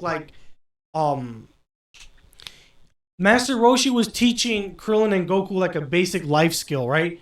Taking cabbages, farming. I guess in that world, in that neck of the woods, picking your fruit or your vegetables is just a part of life, right? Same thing with making your bed, right? Because once you start mastering like the little shit like that, like picking cabbages or making your bed in the morning, that's going to translate to everything else in your life. But here's the difference. When you read Master Roshi's that particular story, or you can finish that like in, I mean, you shouldn't rush through it, but if you rush through it, you can finish it in like less than 30 minutes probably, right? That particular part of the story where they're picking out the cabbages. But if you read 12 Rules for Life chapter 1, that's like what, 40 50 fucking pages of just Jordan Peterson rambling on using language that I know damn motherfucking well you don't understand, because my retarded ass didn't understand it. So I know most of these niggas aren't gonna understand it either. But guess what? Akira Toriyama told it to us in a way that we can understand, right? You know the thing that Ye says about like, I speak to them in a way that they understand? That's what Akira Toriyama did for niggas. Literally, like unironically, you're better off doing that than fucking reading Subtle Art Not Giving a Fuck. Subtle Art of Not Giving a Fuck. What's the other one? Atomic Habits, 40 Laws of Power, all that. Like, you're just wasting your time reading fucking nonsense. You know what I mean? And then they'll say that we're wasting our time reading nonsense with Dragon Ball, right? It's like, no, dude, you're better off learning that, reading that, you can learn from that. Because I used to think that was retarded too. Oh, so I used to think that was retarded too at some point, but then I saw the value of it. Because why? I'll tell you fucking why. A lot of these self-help gurus, like authors and shit, you know where they're learning their stuff from? The same stories that you thought were dumb, that you wasted your time on. Literally. Remember that video where Zerka's like opening the Bible? Yeah. It's funny, we had the 40 Laws of Power and we did like the same thing. Literally. No, because you know how like Sneeko later he brought like the Quran, yeah, fucking and like gay you ass. were like I don't want you literally, bro. Yeah, like, you gotta stand up though. No, I'm just pointing it the wrong way. Yeah, like that. What you need. Literally. That's all you need. Literally, unironically, it is. Let's get a better. You know, but even like with the Greek philosophy and stuff like that, like these niggas. Oh, history. That's another thing. They always quote history, dude. You can literally learn that shit just reading history, reading fiction, reading philosophy. That's where you can learn all your shit from. You don't need to go read fucking the 48 Laws of Power. Literally. And you want to hear something funny about Robert Greene? What? Do an early life check on him. Really? Oh yeah. Oh yeah. The early life. Go to the early life. When did you know that? Like about, I think almost a month ago. I think you might have So even was he sent hiding it? Was he hiding it? I don't know if he was This is all you hiding it. need. This is all you need, bro. I don't know if he was hiding it, but what is that? Oh shit. See, I be keeping the important texts. The ones that matter, I be keeping them. No, just don't come to my house though. But no, real shit though. Like yeah, like I'm trying to start from the bottom and make my way up. Before I start really like making these videos about like, oh, you know, like who's somebody that I fucking hate? Oh, Robert Greene. Okay, like I want to make videos shitting on like Robert Greene, right? But how can I do that if I barely read anything myself? Because then it's like, okay, well, you look like just a dumbass, like you're just hating. But if I have this whole fucking library that I can back up, then they'll be like, oh shit, this nigga actually knows what he's talking about. Yeah, go to the early life. He's, you know, one of those guys. Yep. Oh, early life. What did I say? Yeah, you said early. I said early. Okay, I didn't think I said early life. Yeah. Greene estimates that he worked about 50 jobs, including as a construction worker, translator, magazine editor, Bullshit. Hollywood movie writer. If anything, he was probably like on the set doing something like, I don't know, putting up a wall. I would actually like doing that though. Like you know how like in the mega doc they showed a bunch of like, oh, we had to like take down this set or whatever. We had to get demolition workers. Yeah. We had to like build up. That a would set. be pretty cool. I doubt that he did construction. 'Cause that's another thing. Like a Rich Dad Poor Dad. What's his name? Robert Kiyosaki. Yeah. Like a lot of those guys, a lot of them are liars. A lot of them are fucking liars. The Hot Cheeto guy, I can't remember the name of his book. The Mexican janitor that made the fucking the Hot Cheetos. Like he has like this stupid story where he made the Hot Cheetos with his wife and he called the CEO. And he couldn't get to him. And you know what they did? They prayed to the Virgin of Guadalupe and she answered his prayers, right? I'm not saying that the Virgin of Guadalupe won't answer your prayers, but listen up.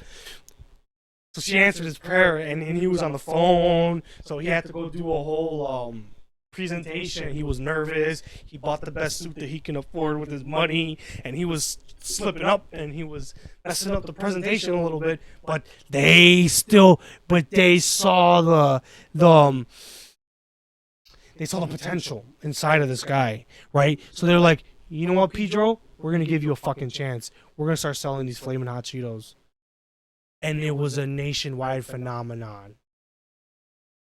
That's not what happened. That is not the story that fucking happened. Wait. It's And- like you don't think it happened? No, I know it did. I was nigga. I'm not gonna lie to you. I was so invested in this story. I was like looking up like a bunch of videos and shit and like stuff on the internet relating to this guy. So what happened was this. I'm trying to make it quick, but what happened was in Chicago and Detroit, crunchy curls were like a big thing. Hot crunchy curls were a big thing because crunchy curls exist in every fucking brand. Brims, Cheetos, Vintners, Utz, all these fucking brands make crunchy curls, but the Flamin' Hot crunchy curls were popular, I think, in Black Hispanic neighborhoods in Detroit and Chicago, because Vintners is a Chicago native company, right? So Cheetos wanted to make their own competitor, right? Because they already had the cheesy curls, right? So cheesy crunchy curl, whatever the fuck they're called, and they made the spicy ones. And they basically just sold them at different stores and shit. But it was this white chick that was working for Frito-Lay. She suggested like, hey, like, why don't we come up with our own spicy crunchy curl and start selling it to stores and see how it works, because we want to compete with Vintners in Chicago. So did he get exposed? Yeah, he got exposed. Oh, okay. They said that he invented the Flamin' Hot, either Flamin' Hot fries or Flamin' Hot puffcorn, something of that nature. Basically, the whole story of him inventing, they had a whole movie. They played it at the White House. Fucking Joe Biden gave the lady a fucking reward or some shit. Like basically, his whole story was a lie. But it was so you feel like it was like a lie just to like motivate people into like believing like capitalism works and stuff. Yeah, basically, like a lot of rich, because I've been around a lot. I of mean, rich, I mean the cow. I mean like the boomer. All the, boomer shit that they say. They'll be like, oh well, you know, let's say you didn't get your job, right? Because you wanted to be I don't know, writer somewhere. Well, look, did you give him a good handshake? Did you tuck in your shirt? Did you give him strong eye contact? It's like this is the black truth of today's episode. Most of these people that are rich or have a lot of influence is because, and I've been around these people, right? they're at the position that they're at. Yes, they worked hard. You do need to work hard to get to wherever position you're at, even if you're a fucking manager at McDonald's. I want to get McDonald's after this, by the way. But what do they have? Connections. They're friends with the right guy. They married into the right family. They, they're related to the fucking guy. This whole like imaginary story that you're gonna read the 48 Laws of Power and then read Atomic Habits and The Subtle Art of Not Giving a Fuck and The Prince by Niccolo Machiavelli, and you're all of a sudden just adapt all of it. Then you read Rich Dad Poor Dad, and then all of a sudden you just start making all these connections, start moving up in society. That's not what happened. That's another thing. The story of Rich Dad Poor Dad, the little like the introductory chapter where he's like, oh, I was talking to my dad about basically that his dad was like a dumbass broke nigga, and he talked to his friend's dad who was rich, and that the rich dad had a different way of thinking, yada yada yada. That story never happened either. But they're basically filling these young kids with hope that, and they're just gonna end up just crashing into a fucking wall. These people that are successful in life they do a lot of shady shit. They do a lot of shady shit. And they have connections.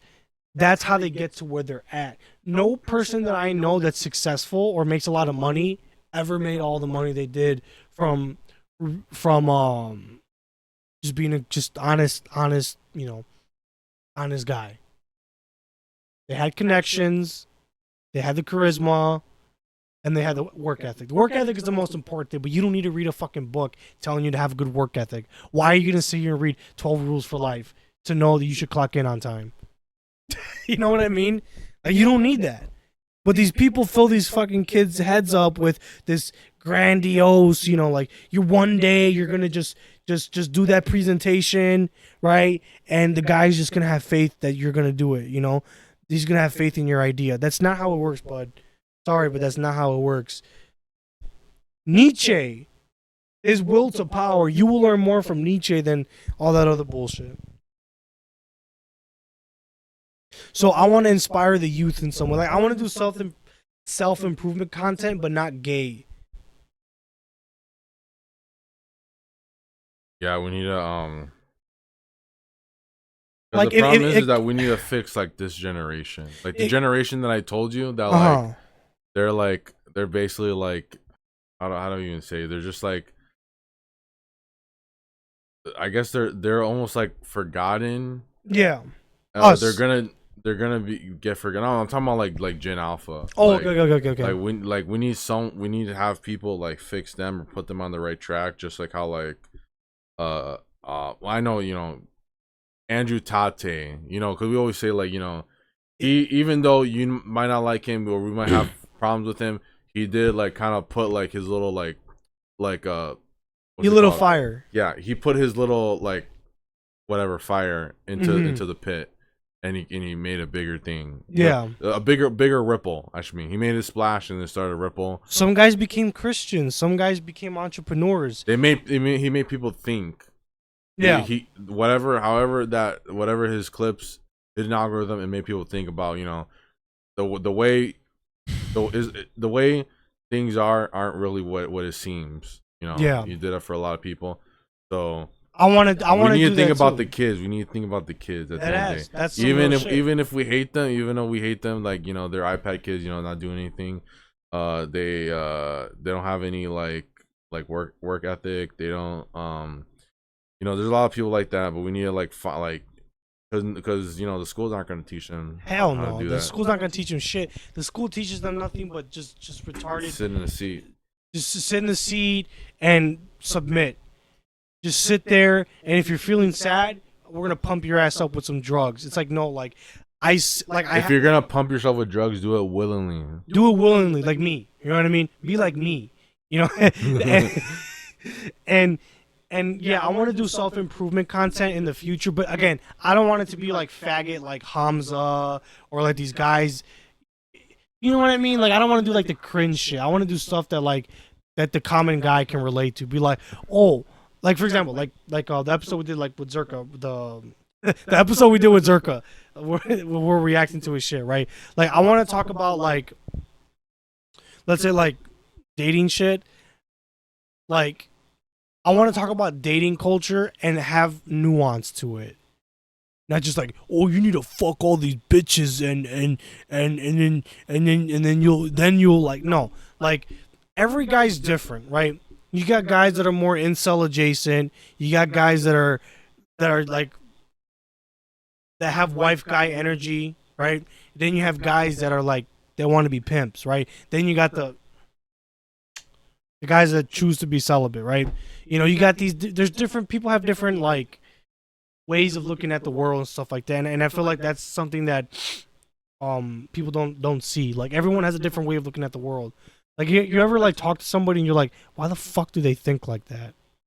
Yeah. That's how I feel. And it's like, okay, how do I make date, like, my date IQ, how do I curate it to the incel? How do I curate it to the Christian, the pig, to the wife guy? How do we save them from themselves? You know what I mean? Because the wife guy's going to want to be a wife guy. There's something that's psychologically going on in his head that makes him want to be a wife guy. What psychologically, what made the incel the incel? It wasn't, you know, what's like an incel like stereotype? I don't know. They wear glasses.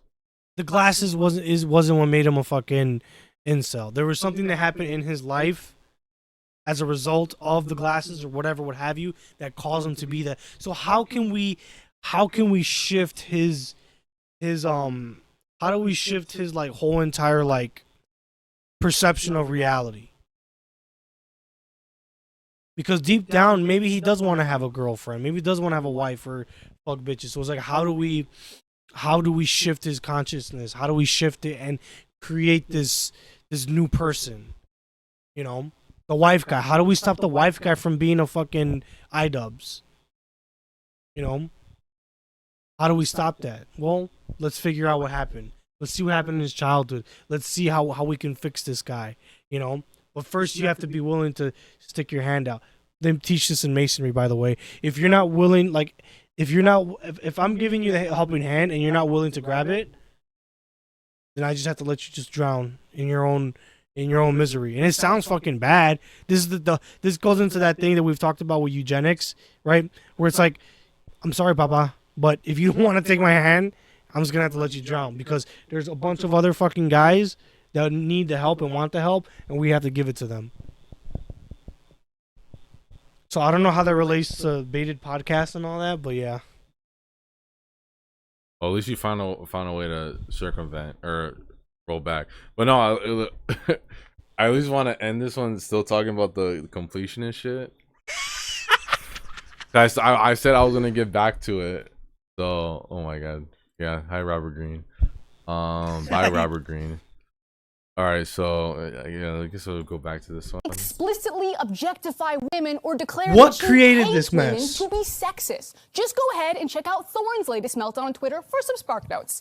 Now, here at XPlay, our reviews are written and produced by a team of people. There are too many games for one person to shoulder the burden. So we divide and conquer. And when we use language like we or I, that's the reviewer. That's coming from the mouth and experience of the reviewer reading that review. And that's not to say that Gerard, TBH, Adam, or myself don't we absolutely do.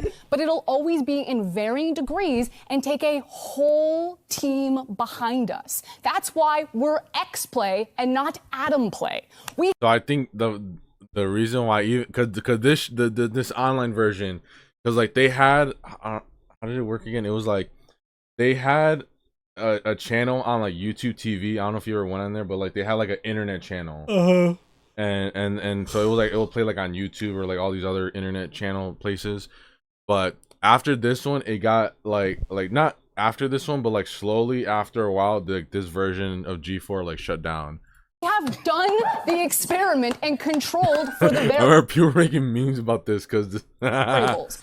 Adam will read a script written by the same writer that I will read the. So I guess what happened is that they were giving her shit I think the reason why I think she's like a cosplayer or something, so that's how she got this job.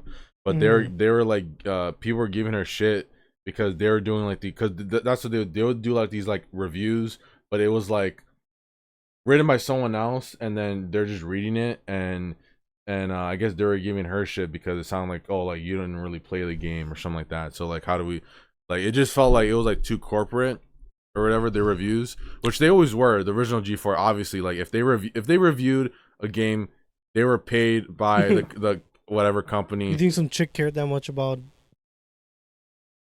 No, I'm just saying, like some chick, some hot chick. You think she's gonna care about whatever it is they're talking about? Yeah, I know. Like they're literally just like the face to give just like the review that the staff wrote, and like it's like Nina Drama, the UFC chick. Oh yeah. Like I don't think she gives a shit about UFC at all. I think she just like needs an excuse to go fuck like these like championship fighters. I mean, do you think about that? Like, you know how like on the sideline they always have those girls like on like the football, like on NFL. They're like, how do you think about the game? How do you play? I feel like they have some sort of investment, but it's ultimately to them it's just like a stepping stone. Yeah, You know, that's pretty much. really what it is. But I guess so she was getting heat that, because I guess for her it just felt like she wasn't really like reviewing the game. She was just like reading off of a script. So I guess this is how this meltdown happened, because I guess they called her out, and then she was like, oh, well, I'm a girl, so you guys just doing this because you guys are being other sexist. half of the script for, but I'll be the one flamed. And yeah, Can it you also cut, happens I to hope they cut to him.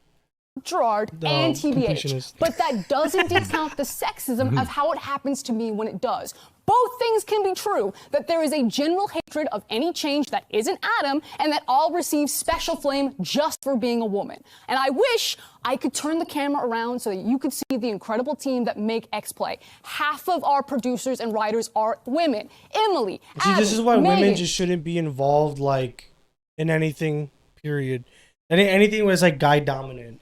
Joe, Jake, Zipper, Gabby. It goes on and Because on. also the other problem with this is that she like unveiled the curtain. Like if this was like a really professional setting, they would have like cut the footage or whatever, or cut the Was camera. this live when it happened? Yeah, it was Oh, live. okay. Like but this was just like a shitty YouTube thing, or YouTube channel, whatever you want to call it.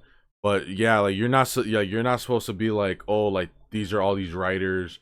Like you can do that like when you're going bankrupt and you're trying to like revive, like let's say like, 'cause this the other completionist guy, he had a bunch of writers when he was when he was like at his peak. He definitely had a bunch of writers, or like game theory. You know how like he had a bunch of like sub things. He definitely had writers, but you're not supposed to like always unveil the curtain and be like, yeah, this guy wrote it, this guy edited, blah blah. We don't, like, the average consumer does, unless you're really invested in it. Like you could be like, oh yeah, like that guy writes for me, but you're not supposed to like unveil the curtain that far. If you're that professional, like us, we can be like, oh yeah, our camera is fucking shitty, or the light's shitty, you know, or I'm in my fucking room right now, barely stuff in there. We can do shit like that. But she like unveiled the curtain way too much, and it kind of like ruined like the veneer that we're like, this is supposed to be like a professional like reviewing place. I think like one thing about men is that like, how do I say this? Like as men, like we can like telepathically communicate something.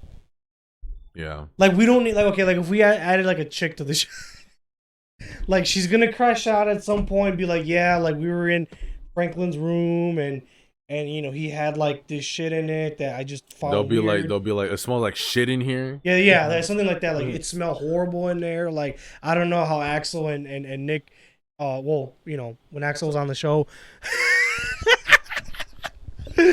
like I don't know how they did it, and it's just, man, like he had this one like weird white guy taped to the wall. Like I'm just sitting there, I'm like, what's going on? Like, you know, I mean the guys are pretty cool, but you know, like, you know, it's like, bitch.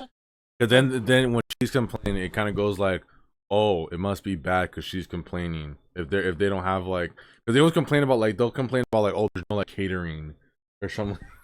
Yeah, like, this isn't union. I thought you guys were all union staff or whatever, some shit like that.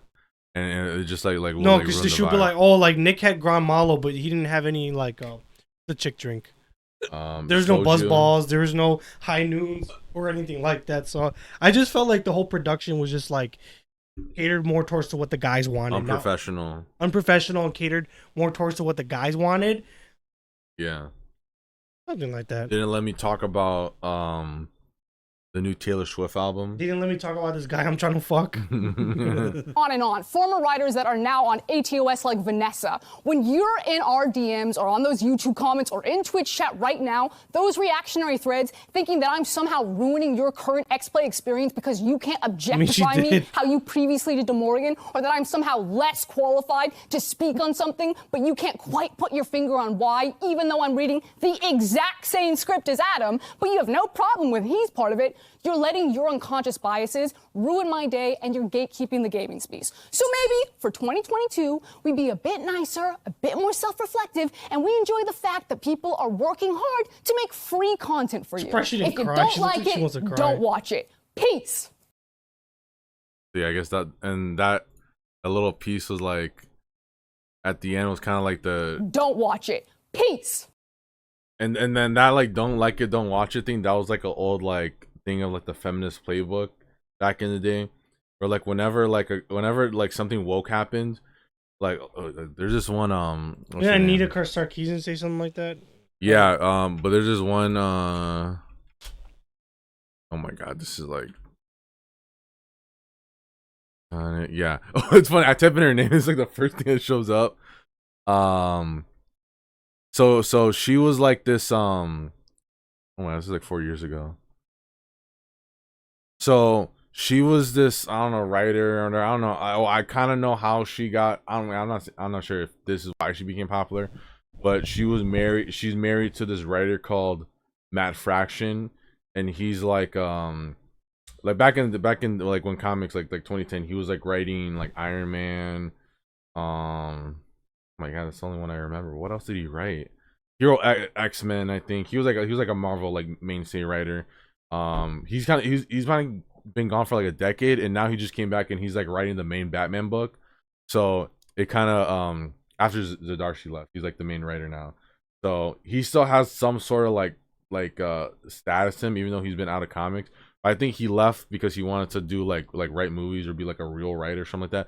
But this was like his wife, and at the time, well, Anita Sarkeesian? No, this is Kelly. I don't know. I'm gonna play this clip right now. And if you don't like my politics, don't buy my book. Problem solved. So she had like this the main book she was writing, or at least the one that people remember, is Captain Marvel. So okay, so you know how like the Captain Marvel in the MCU was originally Miss Marvel, like in the comics. So she was like the writer. I don't You're right. The original Captain Marvel was a nigga, right? Yeah. A guy, but then like he died, and then there's like there was another Captain Marvel, but that's like a whole different thing. But Miss Marvel, this one, the one I'm talking about. And then they made Miss Marvel a Pakistani in the MCU. Yeah. Did you see that one episode where she's throwing shit at the villain? No, I didn't see that one, but that's very. So this is how this character Carol Danvers, this is how she looked like for like I don't know how many years, and then I don't know. Oh yeah, this is the evolution. So she was the one. She was like the writer that had her start going in this costume, and again, that was the costume that like went into like the MCU and everything.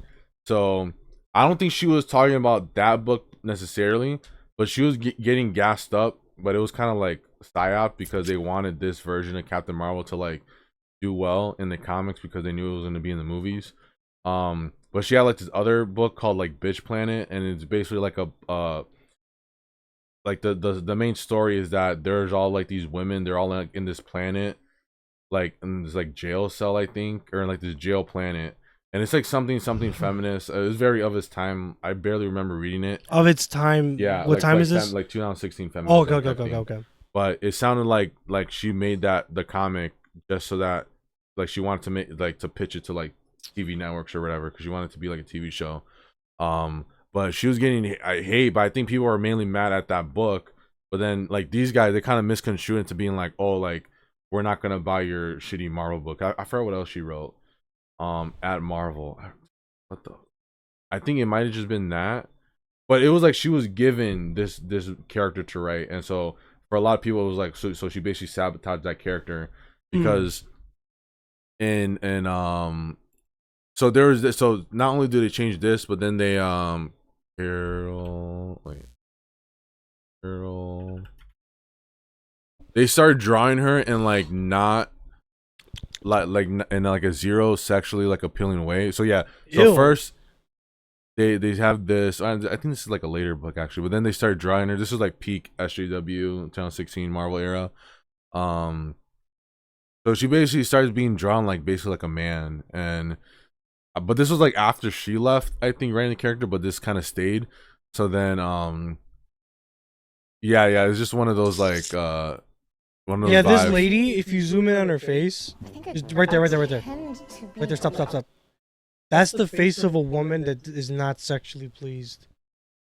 So yeah, it was like the way she looked, and then just like the way that she was talking about it, like people just like I got don't think mad at she. her. I don't think she ever orgasmed in her marriage.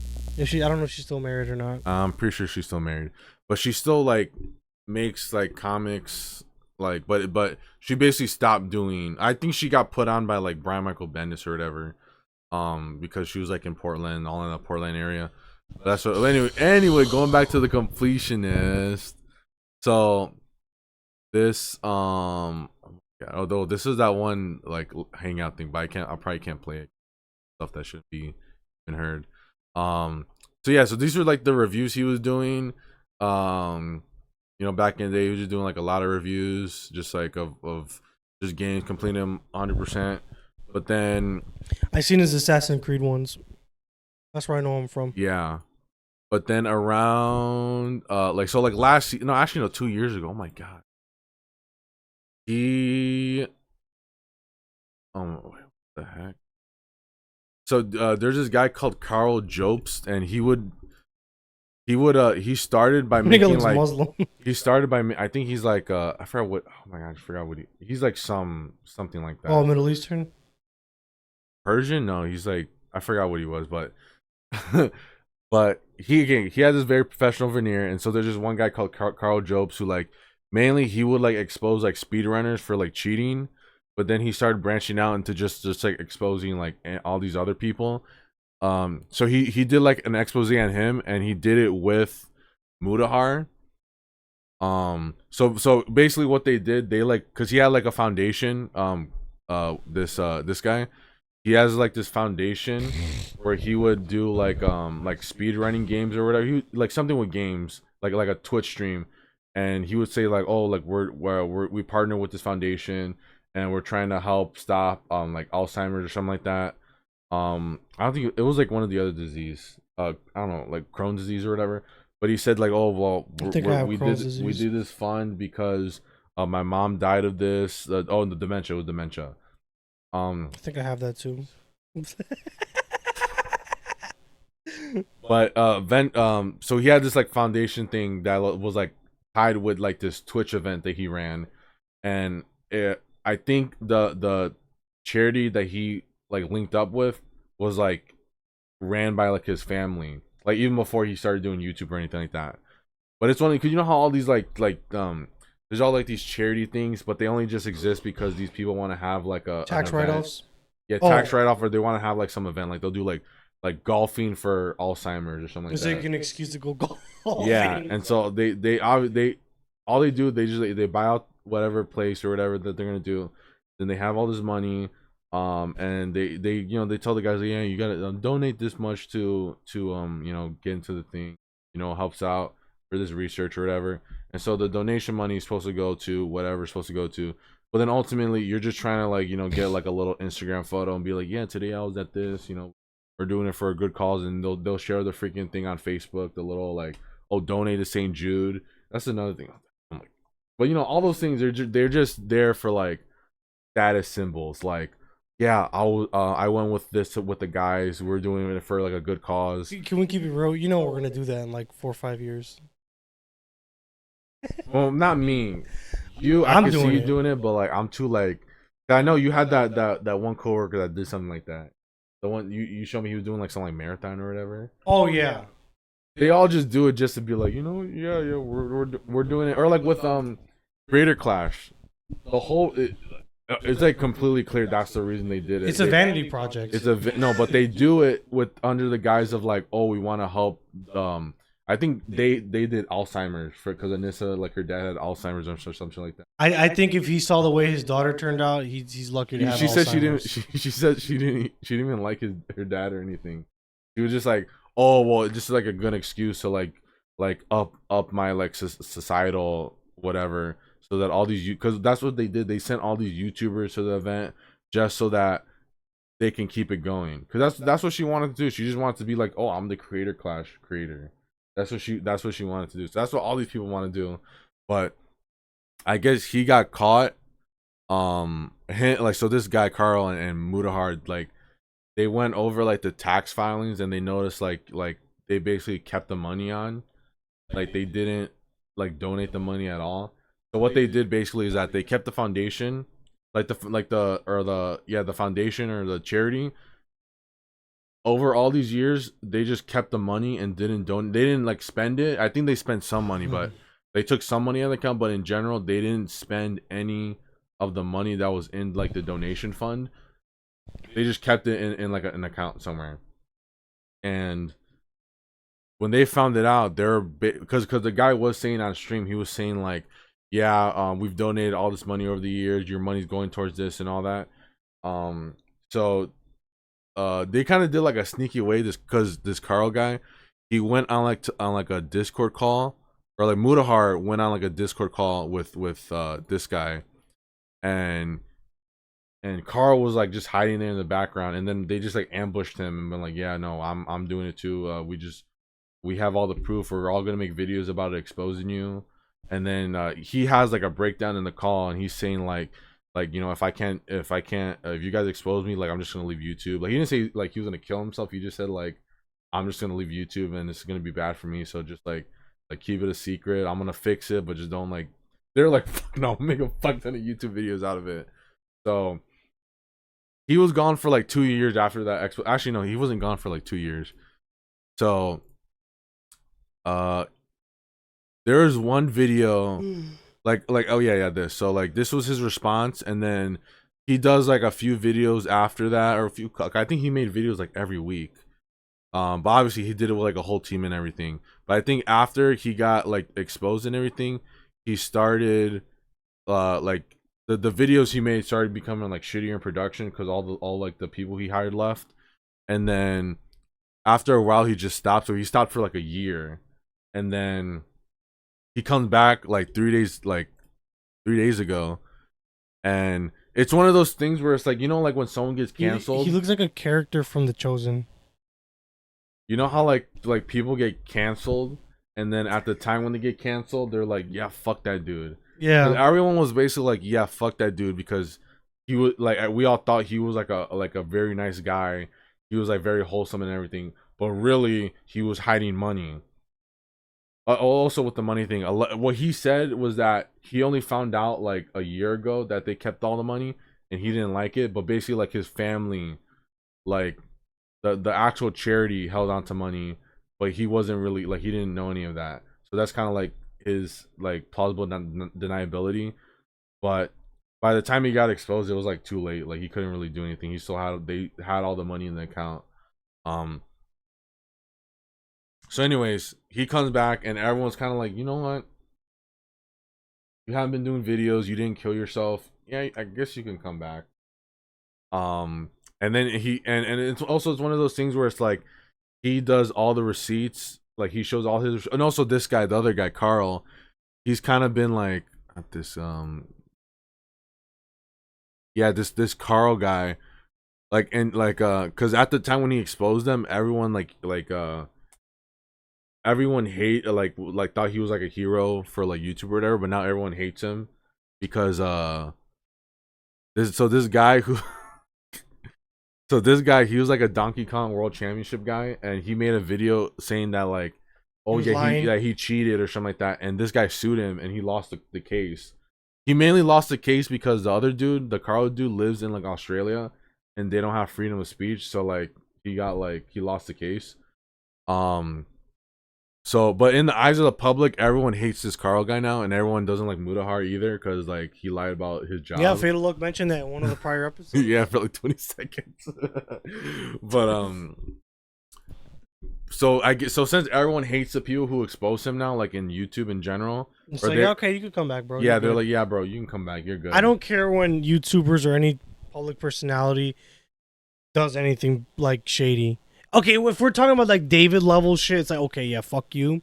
But like, you know, like yeah, I don't really care when they do like stupid shit. Okay, if Ian had a comeback, if he divorced Anissa and started making videos with Sam Hyde, I'd be like, I completely forgot about everything that's transpired the past 5 years. I think that's how a lot of people work with YouTube. It's like at the time they're like, it's not like everyone like decides to like harass or whatever. They just go like, you know what, that guy made a good point. This guy's a shady piece of shit. You know, fuck him. I'm not gonna watch shit anymore. So I think that's what happened with him. Everyone, not a lot of people were shitting on him, but a vocal minority started, like a lot of the other guys simps, like all of Mudahar simps or whatever, was like, yeah, no, fuck this guy, he did this, blah blah. But in general, like people were just like, yeah, you know what, like I've been missing like this guy's videos, you know. Dude, can you imagine, like, okay, if I told you in 2016 that that idols would make a content cop on H3, you wouldn't have believed it, right? What if I told you maybe in 5 to 10 years, Sam Hyde and iDubbbz are making videos together? Yeah, no, I mean, hey, that's in the realm of possibilities. Because the thing with YouTube is like, shit just be going like, or just like the internet in general, like stuff just goes like too fast. It's just that like, so like if there's any sort of like change, you, yeah, whatever. Fuck it, I don't Fuck care. it. Like if I start seeing Keemstar uploading Drama Alert again, I'll be like, okay, hey, we're back in. Yeah, like this is how I always think. Can about, you like, imagine? Yeah. Imagine you're like at work and you're like, you feel a notification in your phone, and you look, it's a YouTube notification. It says TV Filthy Frank uploaded a video. So I'm taking my pants off. Yeah, I would stop it. That's how I felt like when Smosh came back, or not came back, but like I think it was a year. No, it has to be like fucking 2 years ago. Because for a while it was just Ian, and then like all these people, all these side characters, they're fake to me. Mm-hmm. I don't like. I assume you're. What like, about the original side characters? Remember the original side characters? What, like the black guy and the white guy? You know which ones I'm talking about? The blonde guy. Yeah. Those ones they kind of warmed up to me. Did they stay around for a long time? No, yeah, I'm pretty sure they're still here. Oh my god! All these guys they're still here. Oh shit! But I thought they would have fucked off after a while. Now they're like all these, but yeah, it's been like because Anthony left. I think Anthony just left because the people who owned Smosh at the time, they were like fucking him over, so he was like, yeah, I'm leaving. But then so it's funny because like the era of Smosh that we fuck with is like 1% of like Smosh content probably. Yeah. But dude, it has to be way the fuck back now. For me, the era of Smosh that I fucked with was when the movie came out. I saw the movie when it came out too on Netflix. No, my era was like before that shit. My era was like I'd say like around that time, more or less.